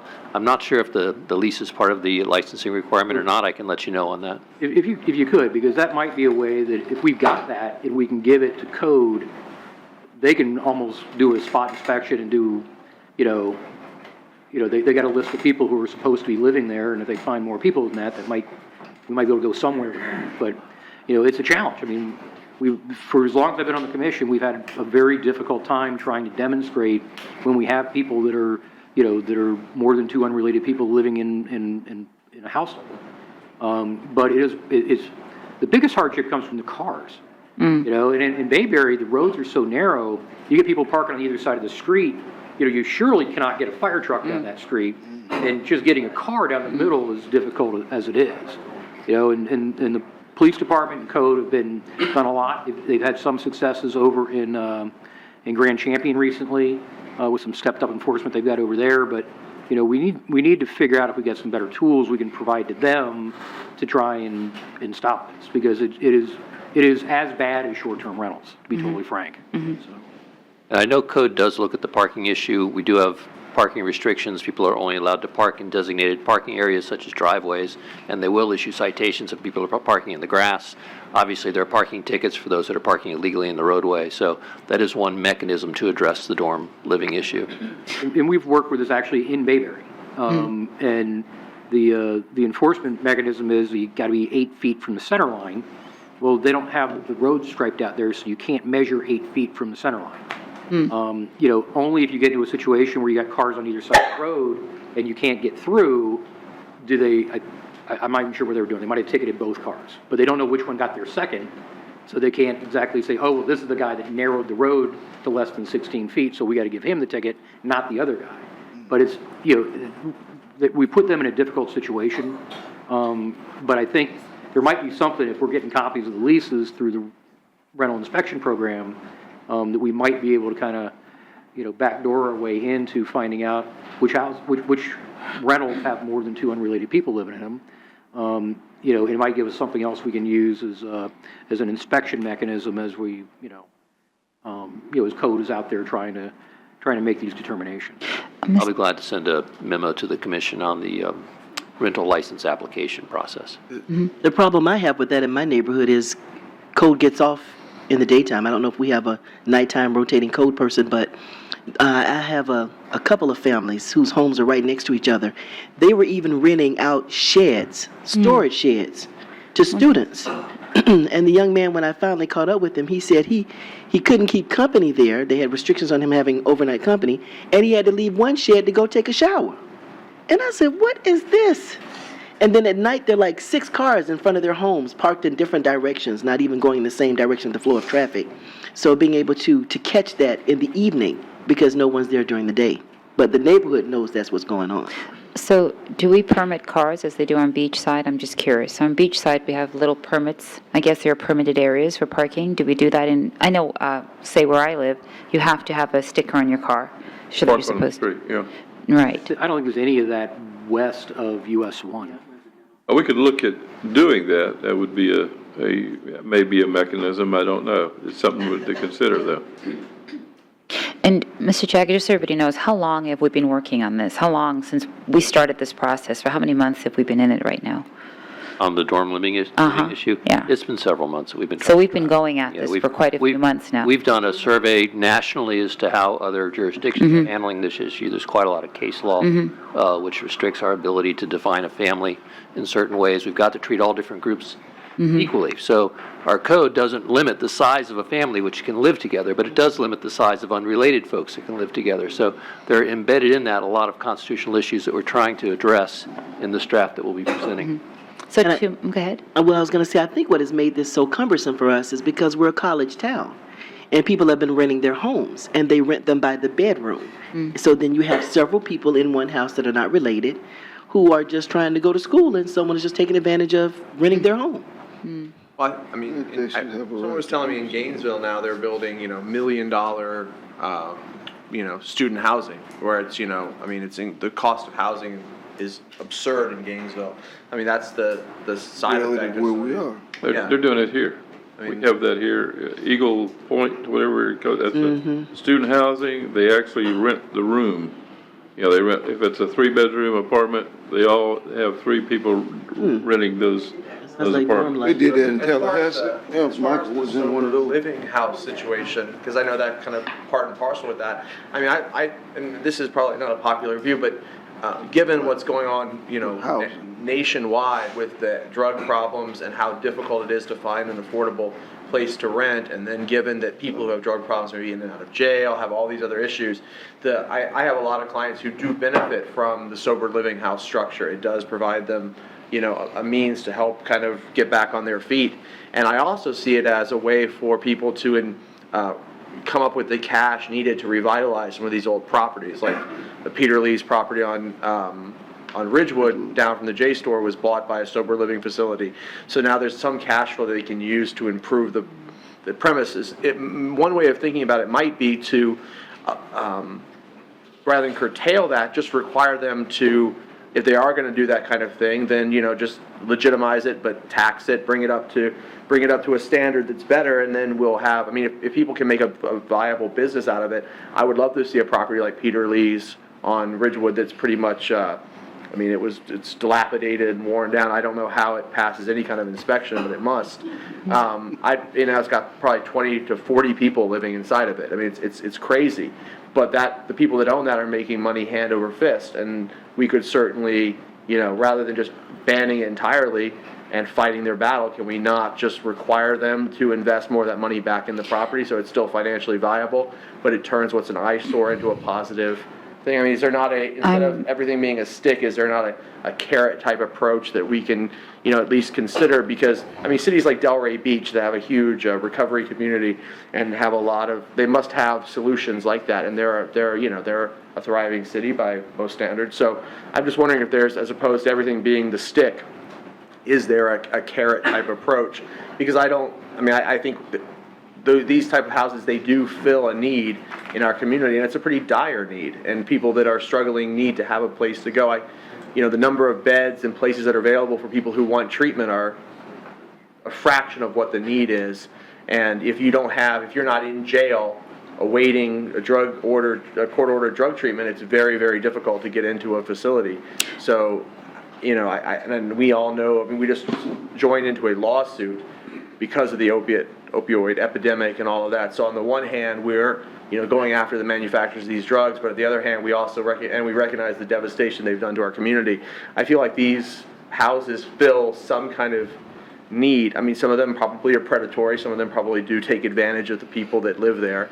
But I would just like us to keep that as an option when we look at things and realize that there are some people that this really does help, and that we have a tremendous need. And, we talk about all the difficulty with just, families finding places to live. Some of these people are in really difficult situations, and they haven't yet hit the homeless level, but we just spent millions of dollars trying to build a homeless shelter. This is an intervention that stops people maybe from getting to that point. So I'm not for abolishing all of the, the sober living facilities in Daytona Beach. I would like to see them maybe raised to a higher standard, or just at least have that discussion again about not shutting it down completely, but rather finding a way to take the fact that they're profitable and there's a tremendous need for them, and bring them up to a standard that we can be proud of, or a standard that doesn't, that isn't repugnant to us. So I'd like to respond to that. So, I sit here and I listen to residents stand here and tell us about how they're not enjoying their own living environment because of dormitory living. I'm not saying sober homes because that's not what this is about. This is about dormitory living. That's what we're addressing. If it manages to include other groups, it's dormitory living to me. That's what the code is, correct? That's what we're looking at in our ordinance. Driving down a street and seeing mattresses every third day, every fifth day, every sixth day, having waste removal come at different times because people are moving in and out, hearing from people who sued the city 20 years ago to allow dormitory living, to come back and actually have me meet with them and then say, this is not what we intended to have happen. This was not our intent in wanting certain homes. I don't think that really speaks to the welfare of the community that's here. We are attracting a large transient population because of certain living conditions. And that is not what the vision of Daytona Beach, I believe, is. I believe what we're looking for is a family-type environment. So we're not looking at sober homes, we're looking at dormitory living, and this applies throughout the city. But I think that we also, I think his point is not just about sober homes. We have to remember that housing is expensive. And we are no different than other urban communities in that we're almost at a crisis because you got college kids who are having to live in a shed because they can't afford any place to live. So it's not just, I mean, I realize what you're addressing as it relates to gang housing, but it's a bigger housing in general is a large issue. And so I think it's just, we can't lose sight of the fact that we have to find, we have to find ways to increase our housing stock that the people who live here will be able to afford. Because yes, we want to attract families, but we also want to ensure that the people who work here and who are willing to work here have places that they can afford to live in. So it's a balancing act that we have to, and we have to engage just as much energy as we're engaging in saying that we're going to drive out dorm living. Well, we ought to invest that same energy towards how can we find affordable housing in the community. Which we are doing, but my position is that we have residents who have complained about this and complained about it, and we cannot just sit on a fence and say, let's make everybody happy. We have to take a position and then work that position and work that plan until we get to a stable spot for everybody, and then we can include whatever measures we'd like to include. But the safety and welfare of our residents, our tax-paying residents, I think that comes first for me. I see both sides of this coin, I'm sorry. Because there is another home in my community that was rented out by a coach that left the community to a team that he supported, and the house had a name because it just consistently revolved that this team was there, and it was called the Track House. You come into the Track House. And they had parties, I'm telling you, it scared me that this many kids were even on the street. They overtook the parking lot of St. Luke Church. Their parking was from International to Orange, down Orange. I even went to a party one night. I took pictures of the kids. One of the kids was in my class and said, Miss Reed, I saw you at the party last night. I said, yes, because I wanted someone to see, just how dangerous this is that all these kids are coming to this house for this party. So someone has since bought that house, thank God, because I complained enough to Mr. Elder at the time when he was the chief of police at the school. But I think there is a balance here because I know both sides of this story. I think just like we ask residents about the bumps or the speed bumps in their neighborhood, that if we were to allow a residential home to have a dorm house, then they would have to have a permit, they would have to be inspected, and the community would have to say it's okay. I don't have a problem with it being with those sober homes being in a commercial area, taking some, like as you said, dilapidated buildings, and they do it, and then have regulations for them as well. I think there is something here where we could perhaps, and if the neighbors say no, then they can't do it. So this is part of the ordinance that we're drafting. Some of these issues are in the ordinance that we're looking at. But we cannot continue trying to appease everybody all the time. We seem to I find, I'll speak for myself, that we're always trying to find this middle road to make everybody happy, and sometimes you're not going to make everybody happy, and sometimes you have to take a stand, and then you have to work that. And as it relates to this situation, I heard too many residents. I am in 32114, so are you. And I'm not quite sure how much more the residents in that area have to endure. The biggest thing for me is seeing mattresses because they have a revolving door of people staying in there, especially in the uptown area, especially around the Mike Fine Hall. We get regular complaints about that area, which is exactly what was brought to my attention. There are residents in the uptown Neighborhood Watch Association that I attend regularly. They complain about it also. So I'm actually addressing exactly what my constituents want me to address, down to emailing me every single time we have a commission meeting. So no, I'm not just going to say, let's keep everybody happy. You may want to do that in your zones. By all means, I encourage you to have this open attitude in your zones possibly, but as far as Zone 3 is concerned, so far, on the whole, I have not heard residents say to me or email me that they're comfortable with this, because they are not. Which is why what I just stated said, if they weren't, then they would reject it. It wouldn't be allowed in their area. I think that's a valid point. You guys should try that, but Zone 3, I don't believe they're going to go for that at all. And that would be to their advantage. Part of the reason I brought I that up think is because is, there's I rules. think it is room to care about both issues, and I think it's room to tackle both issues. I don't think it has to be an either-or situation. I really don't. And I agree with Aaron. Aaron. I agree with Aaron about this situation, and I hadn't thought about it because I was really getting ready to start complaining about dormitory housing that I have in my zone as well, with the cars, and I had to take a step back and look at it from your point of view, and I appreciate that, because I hadn't seen it from that point of view. I was only seeing it from the point of view as this is a nuisance, this is a nuisance. But affordable housing is an issue. And college children are coming to this town, and their tuition is already above the roof, and then they have no place to be and no place to live. So I think we personally can care about both issues, and we can tackle both issues, and we can't say that we can only care about the tax-paying residents. We can't do that. And I read an article about what Kick Butt Emory Riddle is doing right now. How awesome it's doing. I mean, those are students that are, coming out highly trained, highly educated, apparently very employable, and there's a tremendous demand for, I guess, airline pilots and people in the aerospace. And so those are people that you want them to come back, to relocate back here when they graduate. If they're able to fly and they can get, jobs that are, they just need a hub to Atlanta or whatever.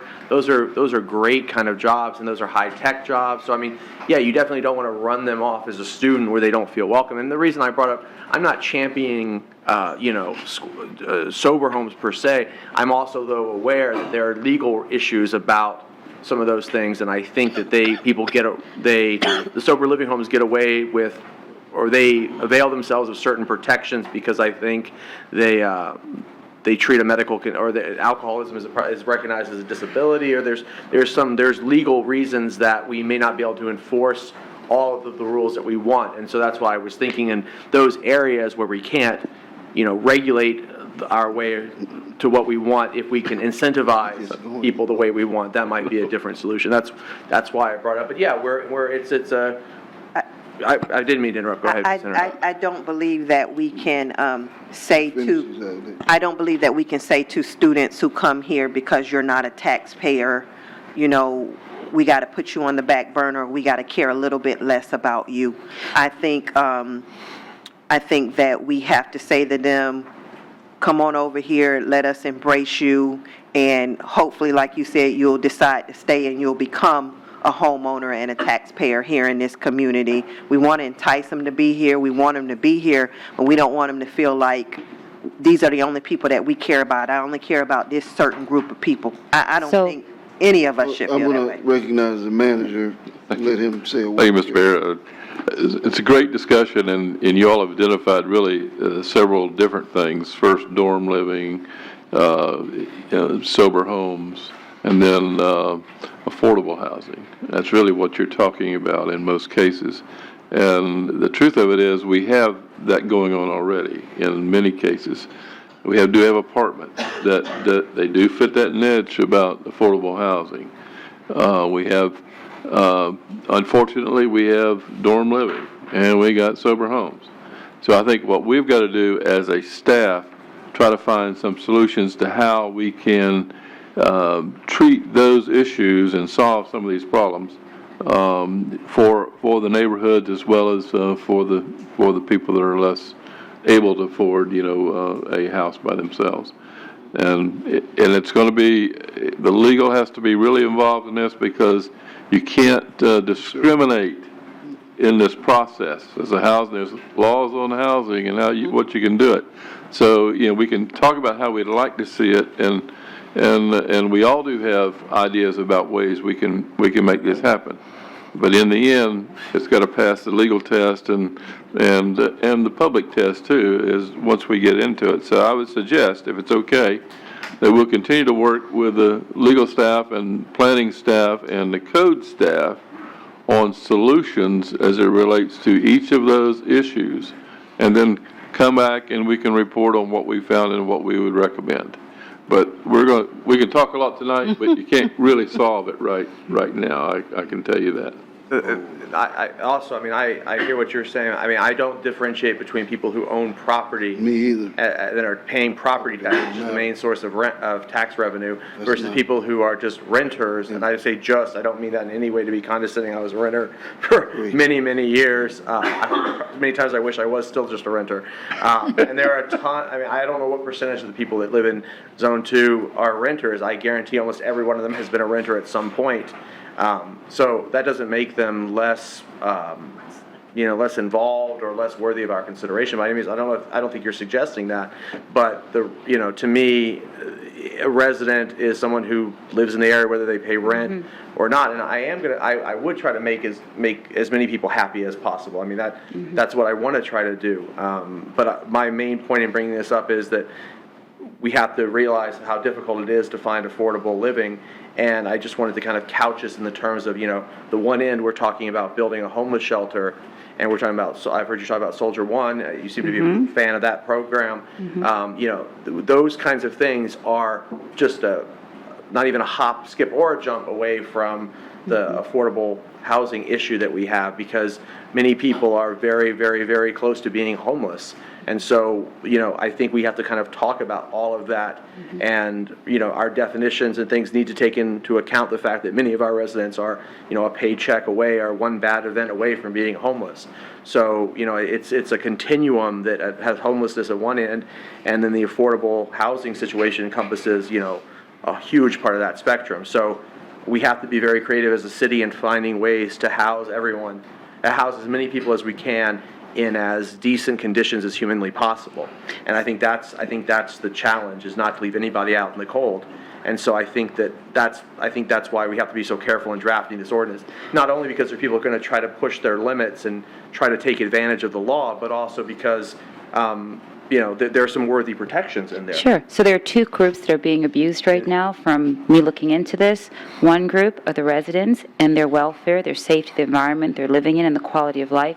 Same thing goes with the person renting and getting inferior standard of living. Students who are showering outside. How is this right? Is this what we want for our students? Definitely not. What I'd like is, if people are renting property, rental inspection, rental license, have your fire alarms, have your fire codes, and let's protect our students. Let's not just give them whatever and allow things to happen. Let's protect people who are trying to get a second chance in life. Let's not let them live in squalor and think that that's okay because they need housing. So that's what I'm looking at. Okay. You're going to let me keep talking after I started that? Yeah, well, you got it's your time. You bring that up. Let me grab just too quickly. I think we're all kind of agreeing. Yeah. If it's happening in a neighborhood and it's causing a hardship on the other people who live in that neighborhood, then we need to tighten it up. Yeah. And that's what Juanita's talking about. Yeah. She's been working on with Bob, and I've had many conversations. I don't think we're going down there, but we all agree. We all spend a lot of time talking about affordable housing, and so everybody's been singing Mark Watson's praises tonight. So he negotiated a stoplight that the developer's paying for out there a grand champion. You know, he worked through that very difficult situation at Sanctuary, which I think was about as good an outcome as we could have gotten for that particular piece of property. But in my conversations with him over the last couple of months, somewhere in there, he said that he's got somebody who is looking to do an affordable housing complex out on Clybourne. That's something close to 300 units. I met with him a while back, and I mean, there is opportunity out there, but I think new that's the way that we get a big chunk taken out of the affordable housing problem. I don't know that I'm on board with this, taking a single-family home and renting each bedroom to a different person. I'm not sure that's the direction I would choose to go. But there are good things happening and on the horizon. There's a new affordable housing project just opened, apartment complex on Jimmy Ann, where they're renting the units by room, not by doors. At the Bellamy? Pardon me? At the Bellamy? I don't know what the name of it is. The big one? Is that where they're renting? Brand new, just opened up. It's college style, that's the new college style. Nice. Now, it Right. doesn't matter, if you're in a college town, that is what it is. You're gonna have a common area, and then you're gonna have 4 bedrooms. Right. Each person has their own bathroom, and you're gonna pay a certain amount. That's everywhere.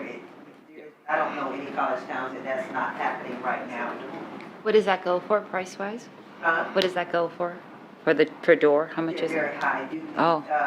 Each person probably pays close to 500, Oh. 600. You still paying around. About But that's- six, but about that's 6 good. on the door. That's good. And they have some that Florida State that they just built, and they're running for $800, $900 a month. But you have to think, that probably includes utilities. Everything, yeah. yeah. But that's more student housing, not affordable housing, is that correct? Yeah, and that's what it is now. So that, the Bellamy, to me, is more student housing. Okay. But, you know, But students need affordable housing too, because colleges can't keep up with the dorms that they need. And look at Daytona State's getting ready to build dorms for the first time, because they attract a lot of students from surrounding counties, like St. John's. I know Putnam, a lot of the students I taught from over there are to come drive over here. They want a place to live. So it's all a tough issue, but I don't think we should ever be afraid to talk about these issues and even disagree about some of them, but ultimately, I think we all have the same objectives, which is quality of life. A lot of it is surrounding quality of life. But having a place to live that's affordable is high quality of life. Employment opportunities, all of that. I've always said the best way to enhance a person's quality of life is give them a job, and usually one that helps them to have a place to stay that they can afford. So, we have to continue to address all of these things. I commend you for having a disposition that says that, because it's not a political disposition when you say, I see something, I'm going to tackle that, and I'm going to work on it. And that's admirable, because you're correct, you're not always going to please everyone. I don't know that I necessarily always sink my teeth into something, because I am one that's always trying to recognize differing opinions and dispositions. But hey, that's why we're all up here and we're all different. So, do you have anything else? Yes, sir. Commissioner Henry? I do have just one question, and that is, how do we advertise for our bike week? For a vendor? Chamber does it. The chamber does it? And for Bike Week, it's Chamber. For Biketoberfest, it's the CVB. CVB, yeah. They do the marketing, both of them. I'd like to know what kind of marketing they do, and how do people know when the deadlines are to apply to be a vendor? They need to contact have it us. on our website, because I was told when I asked that it was, that they send out information to the same vendors from the year before. So I just want to know, how are we advertising and how are we reaching new vendors? Is it going on our website, or is it strictly just sending information out to the vendors from the year before? aren't city events.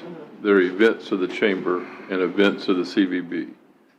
They would have to contact the CVB and the chamber as it relates to the, vending with them. What makes them relative to the city is that they have special exceptions. Right. And that's how we are involved. They have exceptions during that time. Vendor would need to cut a deal with a private property owner to be able to lease space on their property. So they can't just, we don't let anybody vend on city property, do we? We park. But we don't. It's all private property, or chamber does some things, and so does the CVB. We don't really do any of that, unless they're gonna, if they wanna rent the, band shell or something like that, we will do that, but that's really our involvement in it. So perhaps, since everybody thinks it's a Daytona thing, since it's Daytona Biketoberfest, we could advertise on our website who to contact if you want to be a vendor. Do that. We could do that, for either of those events, say, if you want to be a vendor, contact. That's a good idea. Yeah. Okay. Yeah, that is a good idea. Since they think it's ours. Yeah. It is ours in a way. Mm-hmm. Commissioner Henry, anything else? Did get a chance to go out to the shelter and happy with the progress that I'm seeing. I think it's going to be a great place. I'm looking forward to seeing everything that we can do to do our part to make sure that we're addressing the issue of homelessness and making sure that we're addressing the issue of getting residents from within this county, this area, back on their feet. So that was a great experience. It was far nicer than what I had expected that it was going to be. I could really see the vision for it. And I think that's all I have written down today. Thank you. Thank you. Commissioner Reed? Yes, sir. I haven't had an opportunity to go yet, but the manager has invited me to join him and said that I could ride in his truck. So I do anticipate taking advantage of that. But I would like to say that I'm so glad that we had that meeting with the First Shelter Board. I think that did a lot of good for us. We should have had that a long time ago, and I'd like to say that I think that if it needs to be again, that we'd be willing to meet again. In regards to my Bethel Baptist Institutional Church, as Rod brought it up, they are faring well. It's my understanding, I wasn't aware of this, but they came last night to the Historic Preservation Board meeting. Ruth and I were talking about that, and she was at that board meeting. And they're looking for a local historic designation. I didn't realize they didn't have the national, that they do have national historic designation, and they need local in order to get some grant funds. So the manager's going to check into that for us, see how we can help them in progressing with that. They were looking for, I think the term they were looking for initially was as a district, and as we've discussed, if they went with the district, there'd be so many confines on them on making the district look historical that we just need the church to be a historical entity. It's the oldest African-American church in the city of Daytona Beach, and we need to preserve it. What else did I want to share with you all?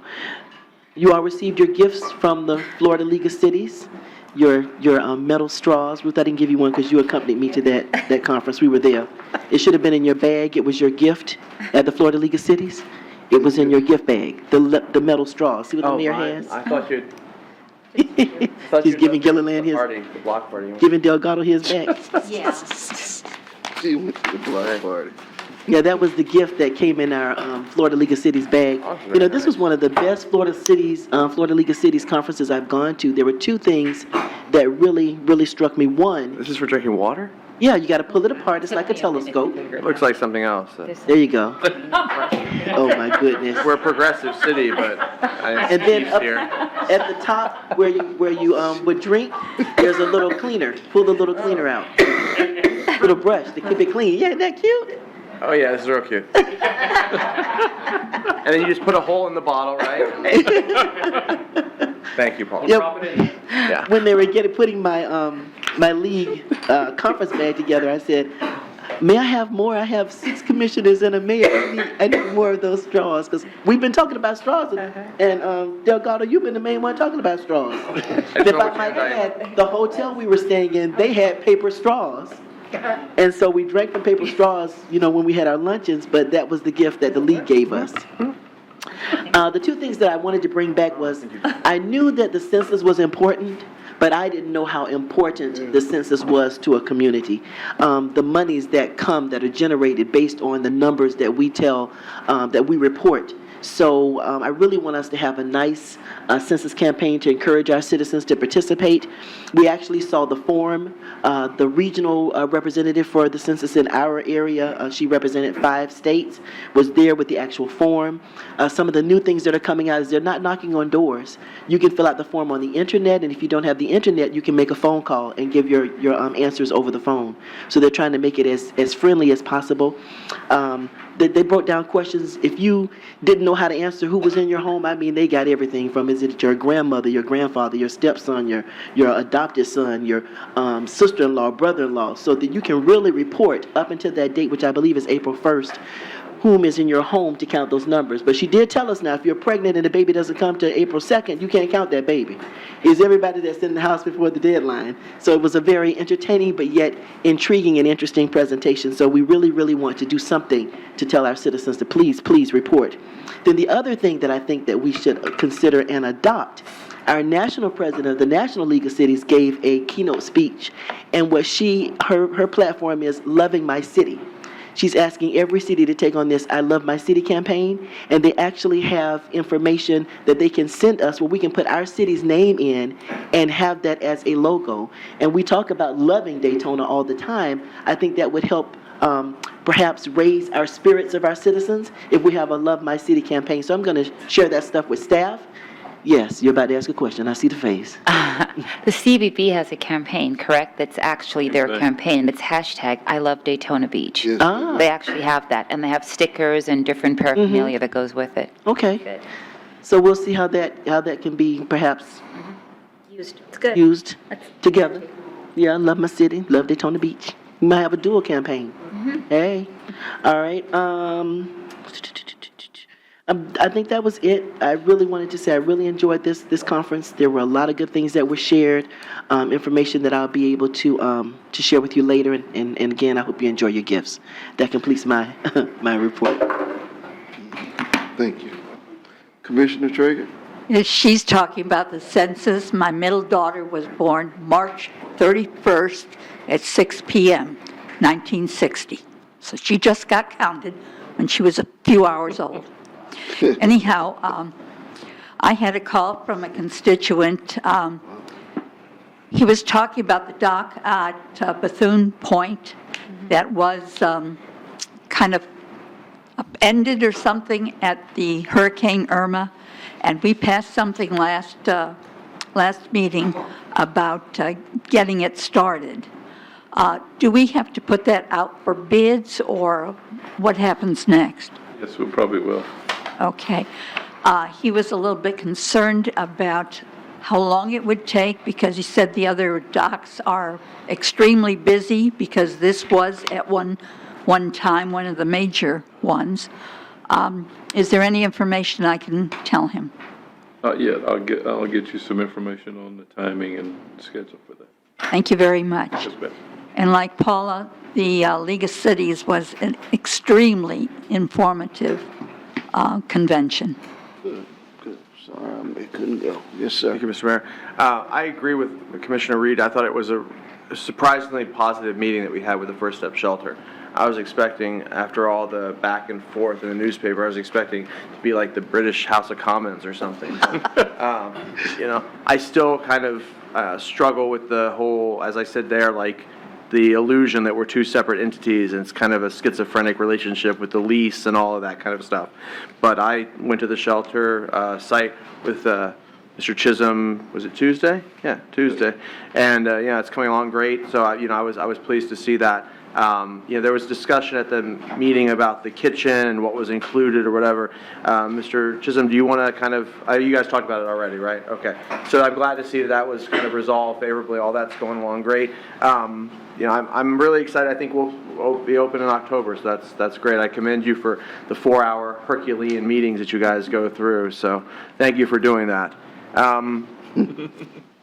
I'd like, maybe Mr. Sexton can meet with me or get with me and explain to me a little bit more about what's going on with the wage negotiations and all that, because I'm, for the life of me, struggling with, what I hear and hear, and then how people are telling me that it's being applied or interpreted, and, the percentages and how that's done and all that. So maybe you and I can make some time to sit down and, because I heard you, last time when we were speaking. I just want to make sure I understand how that's being implemented out, because I think the commission is, maybe it's just me, but I think other commissioners are very interested in the nuts and bolts of how we're going to be implementing the higher wages across the board. So I know that I, for one, would like to really see that and really understand it, and I have a hard time following it when it starts at too high of a level. I kind of need to go through it step by step and how it actually applies to people. So. Oh, that's confusing. It's confusing, especially when you have people on different scales and then there's ranges and all that. So maybe we could get together and do that? Absolutely. Okay. Absolutely. There's a lot that isn't said in those conversations that Jim can certainly inform you about. There's a difference in the way their hourly, how they're computing, their pay is computed, and right. Benefits that they have that nobody else has. So right, and that's what I need to... There's a lot of difference there. That's what I need to understand. So thank you very much, Mr. Mayor. I just have a hard time thinking much gets over your head. But anyway. Mayor, can I throw one thing? Yes, sir. I know you had a conflict earlier and couldn't make the budget workshop, but one of the things that we brought up in there was that, we're looking at about a proposed 3% increase over rollback for millage, which will generate something around $28 million. $8 million of that right off the top goes to the police and fire pension fund. So, it is... Pension, you said. To the pension fund, police and fire pension fund, not the FRS for the ASME folks. So, it is an enormous obligation that we have to the men and women that are first responders, but I don't think, a lot of times they lose sight of the fact that, like in my work, they match 4% what you put in, we match like 40% based on what we have to put in that pension fund every year, and it really hurts our ability to do certain things with wages, even though I think the plan that Mr. Sexton will share with you actually is very solid. But it's extremely generous is where this is going based on the limited resources that we have to spread around in this particular endeavor. Okay. Thank you. I don't have a lot, but I will say Beach Street, I realize that when things transpire in a city, even when we were going through the process of Beach Street, a plan wasn't wildly popular even then. But I think that, as Commissioner Gilliland said, the businesses down there continue to support it. I don't know how the few residents down there feel about it. But, there's always consternation when you have that level of change. But I also feel that if you make it a destination, you'd rather parking, I know people always say you got to have parking, but you also have to have an environment that people want to go to. So it can't just be, so like Commissioner Gilliland said, well, I'm never going down that way. Well, if you're not going down there to go someplace, well, then I guess that's really okay in a sense, if you think about it. If you're not going down there to go to Beach Street, well, okay, well, avoid it. And that's, my thinking. I guess I'll probably do the same thing unless I'm going for a purpose. But what we have to continue to try to do is a purpose for Beach Street. And I don't think that the changes to the street in and of themselves are the purpose, but it's the aesthetics and the environment and the change that we're trying to bring about that creates a broader purpose and people seeing it as, this is a place I'd like to be. And I was thinking that when I was someplace a few weeks ago, I was like, this is a pleasant place. And so as we talk about that, that's important for Beach Street, that it's a place that people want to be. We're changing the structure of the street with hopes that people will have an ambiance that says, I'm enjoying this, I want to come back, I want to be parked outside, looking at that beautiful riverfront park and looking at the water, and I just want to, be in on these pristine sidewalks. Well, that too is a part of why you talk about MMB. What are the things that we can do to make MMB have a better feeling? You know, as I said when we had the seafood festival, it's certainly a place that people will come to if you got something to do. Even with abandoned and rundown buildings, people came to that seafood festival because they're looking for something to do. So we have to continue to do things to create that ambience. Well, one of the things that's been talked about, and this group will be, you know, and they've been talking with some of you all, we'll talk with you all about creating murals down there in a, we know we don't want to call it a district, but you may have to call it a region or something that we may be able to do that's an area, but something that we may also be able to do to use redevelopment funds or to help them to create murals for businesses that are already successful. But they'll be lobbying and talking to you all about what their plan is and what we might be able to do to help make MMB a more aesthetically and attractive destination. And a part of the way that you make destinations is it's not always art in and of itself is an attraction. And we know that art districts and historic districts have financial value, and the windfall from creating these regions usually can't be easily measured in just what you see, because people start to come to those. Take for example what they were able to do in South Florida with Windward Walls. They were able to take regions in an area of South Florida that was completely undesirable and turn it into an area that people routinely stop in. Now, we have a lot of history in our black community. I mean, we have a trail designated for that, but we have to have other aspects. We got the Bethune House, we got the Thurman House. We've got a lot of assets that we have to start to capitalize on and marry them all together so that together they become a destination. Okay, so as we hear from this group, I want us to think outside of the box and think out. It's good that we're doing some of the aesthetics in terms of the sidewalks and the streets, but we got to do something to help those businesses down there to feel appealing. I'm very happy that you brought this up, because I certainly wanted to bring it up. I'm glad you brought it up as it relates to changing some of our rules so that they can have, because you got people who want to open shops, want to open restaurants and bars, lounges, things that make people want to come to. So I think that both districts can come up together simultaneously at the same time. And so I want to encourage us to be mindful of that and just work towards that end. There are 3 districts there. There's Main Street also. I don't want to forget Main Street and 2nd Avenue, MMB, and Beach Street. Those are, don't want to forget Main Street. I don't want to forget Main Street either. I'm with you on that too. Okay, nothing. Sir? All right, this meeting is adjourned. Okay, first speaker. Tonight, our first speaker is Madison Boyd, and on deck is Edward Murray. I was hoping to hear from Madison Boyd when I saw that National Honor Society shirt. Welcome to the City Hall. I was going to call her. Ah, yes. Awesome. Yes. Thank you. Hi, my name's Madison Boyd. I go to Spruce Creek High School, and I would like to propose a green initiative specifically for Zone 3.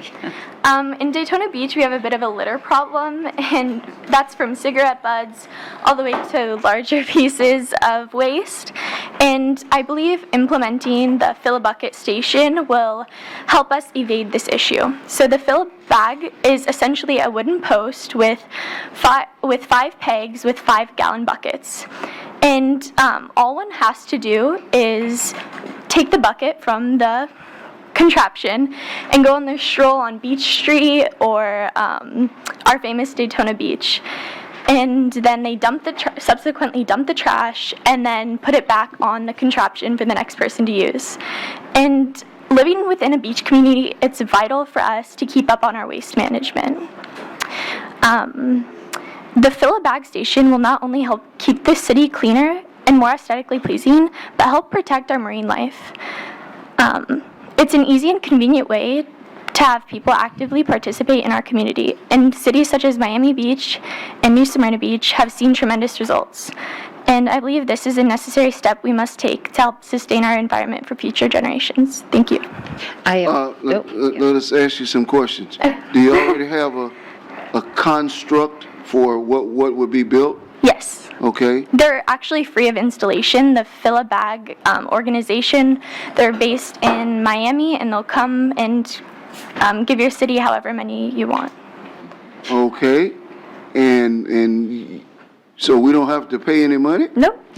All we have to do is embrace your idea? Yes. Well, okay, you can count me in. So, Ms. Boyd, thank you so much support it. for reaching out to me. I'm glad we spoke, and I encourage you to come here.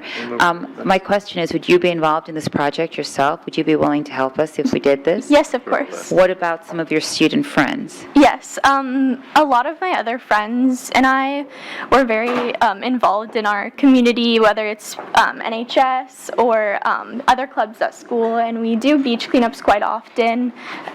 Okay, good. Thank you so Okay. much. And also, we're going to be working on a youth council, maybe, if the commission agrees after we come up with the concept. Would you consider joining the city's youth council? Yes, of course. Okay. Would you also email me so we can get your correspondence and Yes. we'll add you to that? Okay. So what do we do next do we discuss it? What do we have to do if we want to move forward in Zone 3 with this? What would we need to do? Well, if you all agreed upon this, if you want, I will contact the people in Miami, and we just need a plan where we would want to place these. I would consider doing them by trash cans, so it's easier to dump once you place it back on the contraption. Is this a county thing because it's on the beach? Is it a city On the thing? beach, it'd be the county, but the I would boardwalk rather is us. do it on a Daytona Beach property, since I'm already here with you all. Right. So you'd rather do it Yeah. in city? Yes. On city property? Or like up by the showers if we wanted to get more beach cleanup. I think we got, Planning? is Dave back there? All right. Well, if you don't mind, Madison, if you'll kind of go that way, and one of our staff will get some information from how they can get in touch with you, and they'll tell them a little bit about your organization, how it works, and because he is intimately familiar with garbage and trash pickup, and he'll gladly help, he'll gladly accommodate somebody who wants to help with that. Okay. All right? Thank you so much for Thank your you. support and listening. Okay. Go ahead. Thank you. What are the odds of getting your dad or your uncle out picking up trash? Pretty likely. Her uncle was the one who actually said, "You need to talk to my niece about this." And she started talking about the beach, like, Thank you, Commissioner Gilliland, because he's the gentleman who said, call Commissioner May, so thank you. I Thank you. appreciate it. Okay. Oh, excellent. Thank you for coming. We look forward to working with you, and I look forward to getting you on that Youth Advisory Council. Okay, thank you for your time. All right. You know, Mr. Mayor, Jenny Nazak showed around, I think it was a trash can type thing. It was a sculpture where people would dump. Did you see that? Oh, Sit around. I don't know if Yeah, Jenny's still yeah. here. Yeah, it's a sculpture made, it's literally fish that you throw trash into. Yeah, it was Here on Facebook. Yeah, so it would go well with something like this because it's a repository for, the trash, but it's kind of nautically themed or ocean themed. It would be a neat adjunct. I mean, it's not I don't think terribly expensive. It's just a mesh. The commercial project? I mean, a commercial product? No. I don't know if it's made. Jenny? Someone shared it on Facebook. Can you come up to the up mic? Email. Jenny, go ahead and come up to the mic. Come on down. Jenny Voice C. needs to be amplified. Okay. Dave. I saw it on Facebook, and I'll be happy to try and dig it up. I don't even remember the name of it. Somebody shared it. You know how people share cool stuff on Facebook? Yeah, he wants you to also see Dave once you dig it up, or just, you know how to reach everybody. Yep. You know Dave. Yes. Just reach out to him once you dig it up. Okay. Okay? Thanks. Thank you. For bringing that up. Yeah, it's called Goby the Fish. It was Thank you. GOBY was it? yeah, like Goby, like the guppies. Yay, thank you. Okay. All right. Mr. Mayor, it looks something like that. Oh, yeah. Oh, Okay, yeah. I saw that, yeah. Okay. Okay. But Yes, if we're ma'am. gathering all this Okay. trash in bags, we got some, so just an idea. Okay, our next speaker tonight is Edward Murray, and on deck is John Nicholson. Sir Edward Murray, Edward went home. Mr. Nicholson.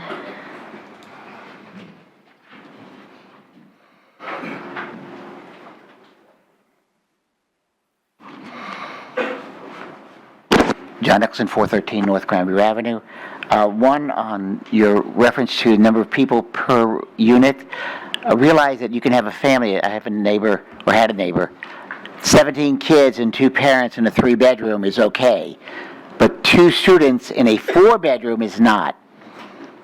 That's not Now, accurate. see, you could have 3, you can't have 3. You have 2, it's okay. So you'd have to have 2 empty bedrooms in a 4-bedroom house.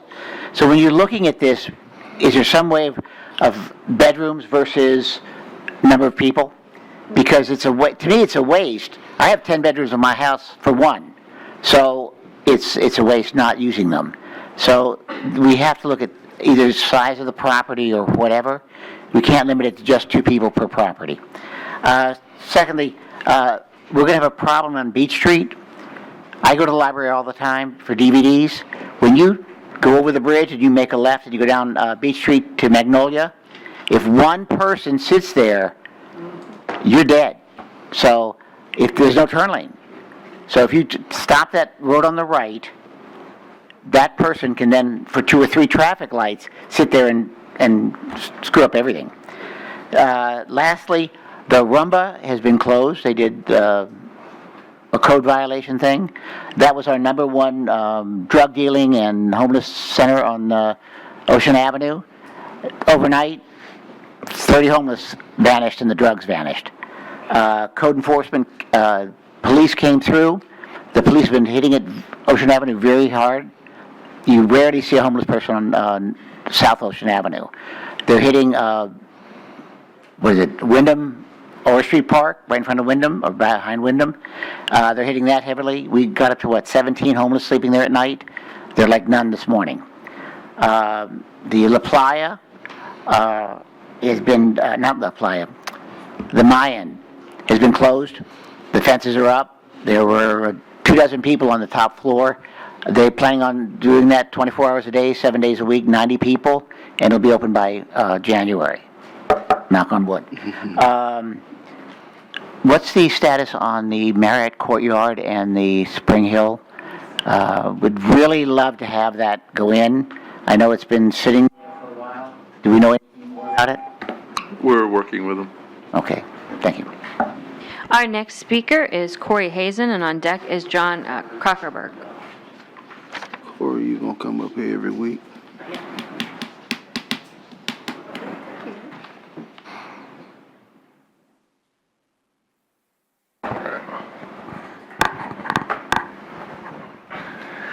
Mr. Mayor, ladies and gentlemen of the commission, I'm Corey Hazen, president of your Daytona Beach Firefighters. Last time I addressed the commission, I expressed concerns that most of your firefighters are underpaid and that the wages start off at under $12 an hour. I also spoke about the severe compression issues plaguing the department. One firefighter in his 14th year makes $14.53 an hour. That is a difference of $2.68 an hour after 14 years. Does anyone up there honestly believe that that shows an employer cares? Does it? Put yourself in our shoes. How would you feel if they were you? Your firefighters are in the middle of contract negotiations, and now is the time to show your appreciation. Appreciation for their hard work, for their loyalty, and for their potential sacrifice. Now is the time to show that you want the best employees. Now is the time to put the public safety and well-being first. We've heard multiple members of this commission say that our firefighters should be the highest paid in the county. This current wage package will not accomplish that. We, your firefighters, ask that this commission give the city manager clear direction. Please take care of your firefighters and increase the wage package so that your firefighters feel appreciated. I truly hope those words spoken were real and that you care about your firefighters, because no matter what, we will always be there to care for you. Thank you all very much. Thank you. Our next speaker is John Crockenberg, and on deck is Marjorie Johnson. Before John comes, I was under the impression that when we had the strategic planning meeting, that what Mr. Sexton presented to us said that the negotiation with them was satisfied. They're No, still- not, they're still negotiating this group.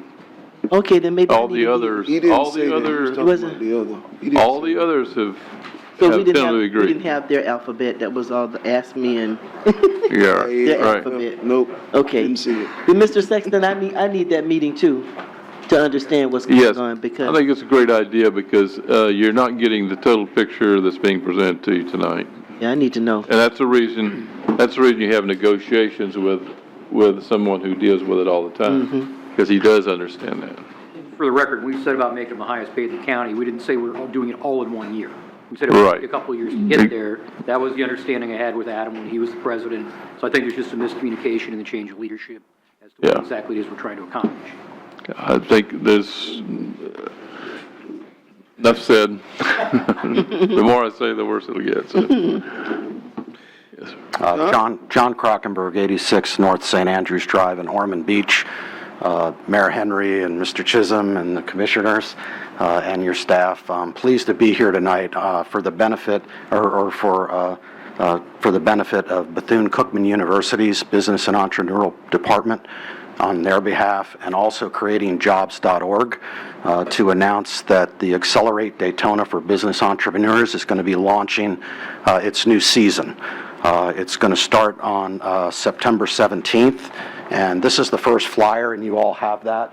You're the first ones to get the flyer, but it's going to go to social media tomorrow, and it's going to go on Facebook, Twitter, Instagram, all of the different universities. And last year, our year-end attendance was a little bit light, so I was asked to help work with Cassandra Stroy to accelerate the Accelerate.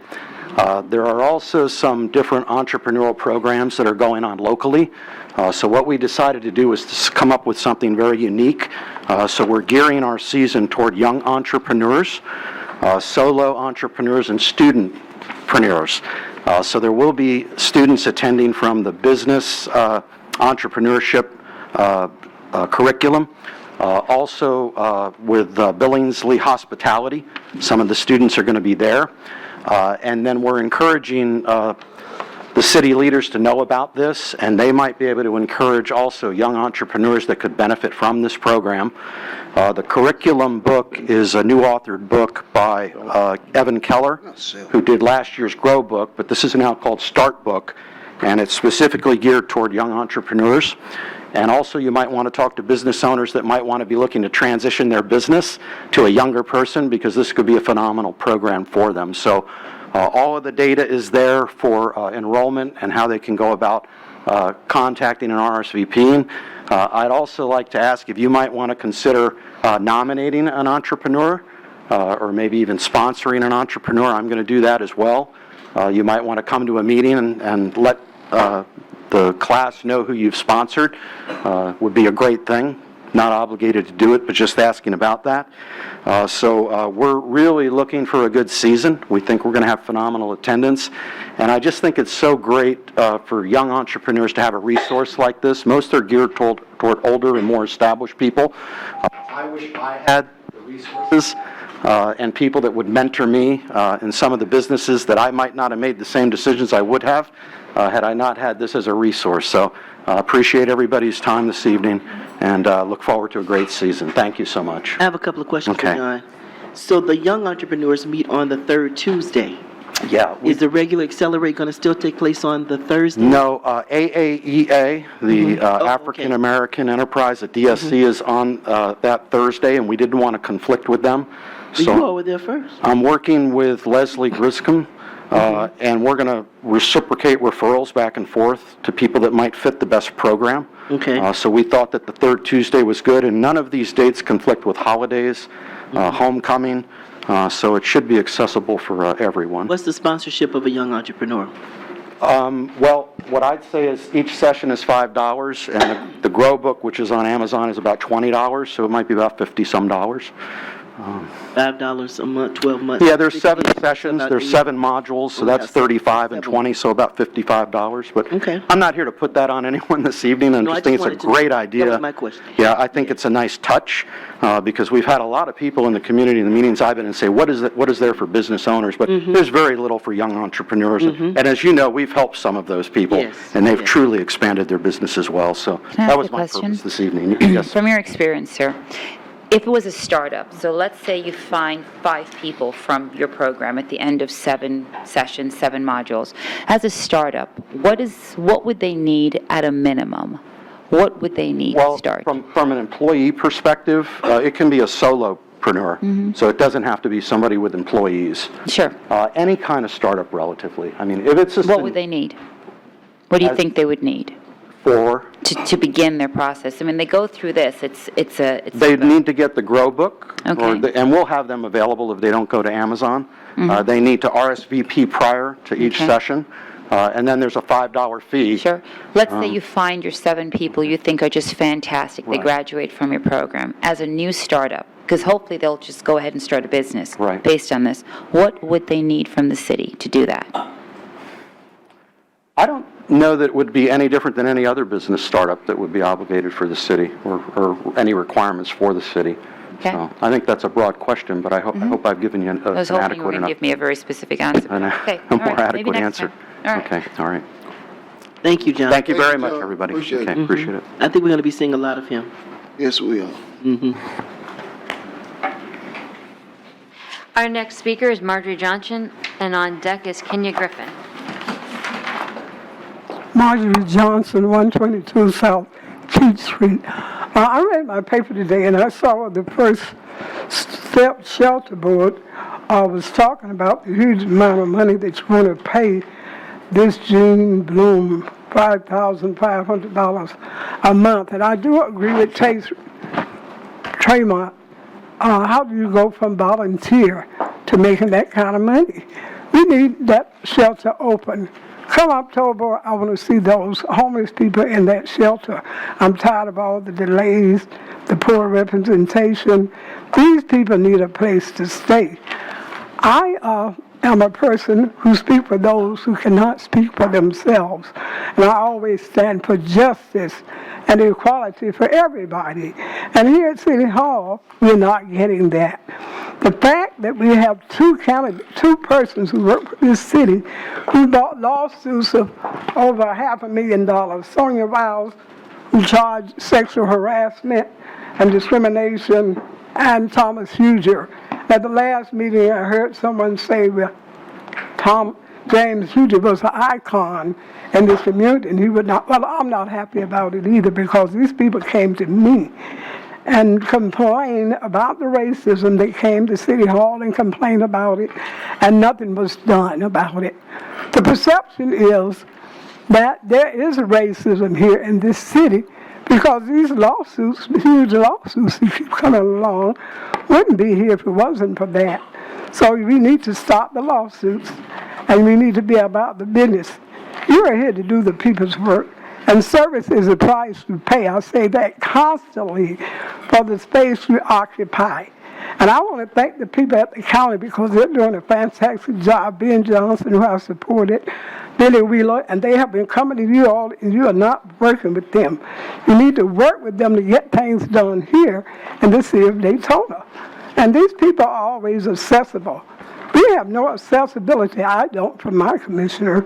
She has not been accessible, and she has not done her work. It took since 2012, when she was elected. Finally, we may get Martin Luther King paid. It's taken all this time, and it shouldn't take all this time.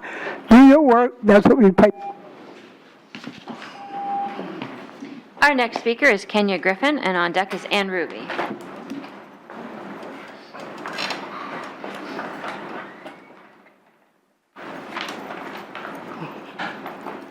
Good evening. I'm Kenya Griffin, 839 Madison Avenue, Daytona Beach.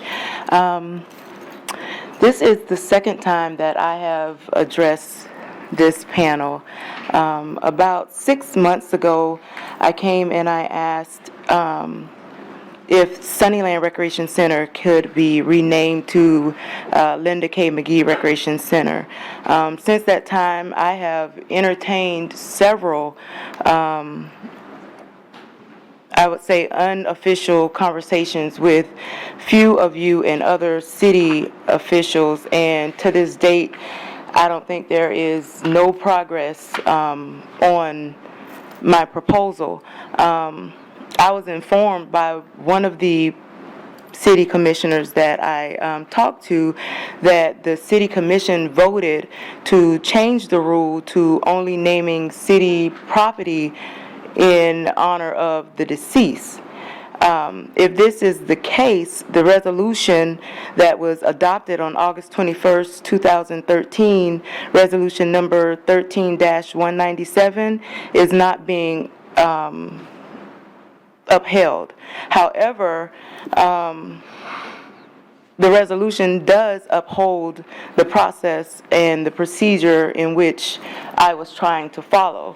I started by emailing the zone commissioner, never got a response. I came to the commission and asked if someone could go to the city manager to ask for the name change, and once it's requested, then the request should be scheduled for the commission to review, and after that, then so forth and so on. I'm just asking that it is formally and officially put on the schedule for Sunnyland Recreation Center to be changed to Linda K. McGee Recreation Center. What do we have to do to honor this question if we wanted to vote on it? What we have to do? Because I was one of the people, I do recall, talking to you at the Sunnyland Park about it over a year ago. Right? This is the naming city-owned land and facility purpose, procedure, and guidelines that I attempted to follow, and Yeah, I'm saying I recall talking to you myself. So I'm asking, I can look into the procedure. I haven't looked at that quite some time, but I do believe we do have some procedures, so let me look into that and circulate that to the commission and leave it to staff to follow up on. Okay. Is one of the rules the person has to be deceased? No, the actual You don't have to be deceased. the actual policy. Ma'am? Go ahead. Okay. The actual policy, number 2 on the guideline says, names of deceased persons are preferred over named of living. However, it goes to number 5 and says, any living person whose name is proposed must be willing to submit to a background check, including a criminal history and code violation check. And, I mean, from that, it could be. And then of course it goes on. It goes on to number 10, and it says some things about if the name is changed, then the person that is being named after could acquire or might be asked to acquire the financial ability or financial whatever to change the signs or whatever the case may be. I can say with confidence, if the name is changed, I could get those signs done. Okay. The financial responsibility wouldn't have to be on the city to change signs. Okay. I'm not opposed to that at all. I think Linda McGee would be that would be a wonderful honor for her and all of the children, including myself, that she helped to raise and help to make the community better. And I do believe that this community is a better community because of Linda McGee. That was my camp counselor back at Sunnyland. I love her dearly, and so I'm 100%. She wasn't my camp counselor, but my very first job was with the city of Daytona Beach. Well, it was Parks and Recreation then. I was walking down this long hall as a 16-year-old, never had a job interview ever in my life, wearing my mom knee highs, and they fell down to my ankle, and she still hired me. And I work for the city right now today. I know that she's affected the lives of hundreds. She stood in my wedding as my mother after my mother passed away. Children. So, I mean, not only is it a personal thing for me, but she deserves it. And like I said, at the first time I came to this podium, she always says, give people their roses while they're living so that they can smell them. And I honestly did this like 6 months ago, maybe longer than 6 months ago, hoping that we would have some progression to do it yesterday, which was her birthday. Unfortunately, nothing progressed, and so I took off from work, my city job, to come here tonight to address this again, because I think that she is very worthy. And if, like I said before, if you know her, you know that she's done great work for the city and for the people of the city, and she still continues to right now today. Okay. Well, thank you very much. We appreciate you. I do have a question. How will I know that this is being followed up on? Do I need, I don't want to be aggressive, okay. but I will in order to get this done. Okay, we'll address it. Okay. All right. Thank you. That's good, thank you. I would like, I can't nominate the person, I don't think, according to the procedures, but bring back whatever the rules are, and let's have a discussion, and let's have it as an agenda item for the next commission meeting to discuss the procedures, and whether others agree or concur. Now, I could speak ad nauseum about Linda McGee myself also. So we'll have a discussion. So it will be an agenda item. Whether the commission decides or not, there will be a decision made in the near future. Okay? Our next speaker is Ann Ruby, and on deck is Jenny Nazak. Hi, Ann Ruby, 137 Park Avenue. There may have been a lot of public discussion and planning on Beach Street, and the public may have approved it, but that's a stale plan. It was done in 2010. I think this needs to be revisited now, because, and I wish it had been thought of when Hyatt Brown brought his park forth. One of the problems we have is we don't have things on both sides of the street. Like, we will have a park, but it's still going to be a park. You could have, had you been thinking about it, maybe put in little kiosk places where you could have push carts in the park. It would give people another reason to walk down the other side of the street. So there are other things to consider. I have not seen Beach Street sidewalk cafes full to the brim. If they were, that would drive more traffic down there. One of the reasons we're not, people will say there's no parking. That's part of the issue. But part of the issue is nothing's open at night. The stores aren't open. Many of the restaurants don't stay open very late. So I think Beach Street has issues that this parking plan will not fix. And that's one reason. Another reason to preserve the Orange Avenue Rec Center, the City Island Rec Center. If you put the Veterans Museum out there, great. If they don't decide to go out there, then you could turn it into a community center where ladies who could come and play bridge. Ladies who play bridge, they lunch. So there are things you can do to get business down there besides spending $4.8 million to alter traffic on 3 blocks. There it is now. Okay, this week is like, they're calling it Events for the Life, Legacy, and Public Memory of Dr. Howard Thurman. And I went to and saw at the Thurman House, backs against the wall, and learned something. I'm sure everybody else up here knows, but he was such a significant figure. And in Daytona, we have Mary McLeod Bethune, we have Howard Thurman, and I do not understand why we are not promoting the Black heritage to the nth degree. It should be a huge draw for our city. And to that end, where do I want to go with this? To that end, we've already lost the Masonic Lodge, number 36, at 512 South Street. That's gone. That was on the Black Heritage Trail built in the 1800s, gone. And the Campbell Hotel, now would be a good time to have a public-private partnership with the city to make that place beautiful again and make it significant. Okay, and 408 Mary McLeod Bethune as well. Anyhow, one last announcement. There is going to be a lecture Wednesday, August 28th on Mary McLeod Bethune, Howard Thurman, and the struggle for civil rights. And that will be at the Howard Thurman House at 6:30. Thank you. Yeah, I mean to go to that Wednesday, August 28th. 6:30. 6:30 at the Thurman House. August 28th happens to be the day of the historic March on Washington and the day that W.B. Du Bois died. So it's a very historic day. Next speaker. Our final speaker tonight is Jenny Nazak.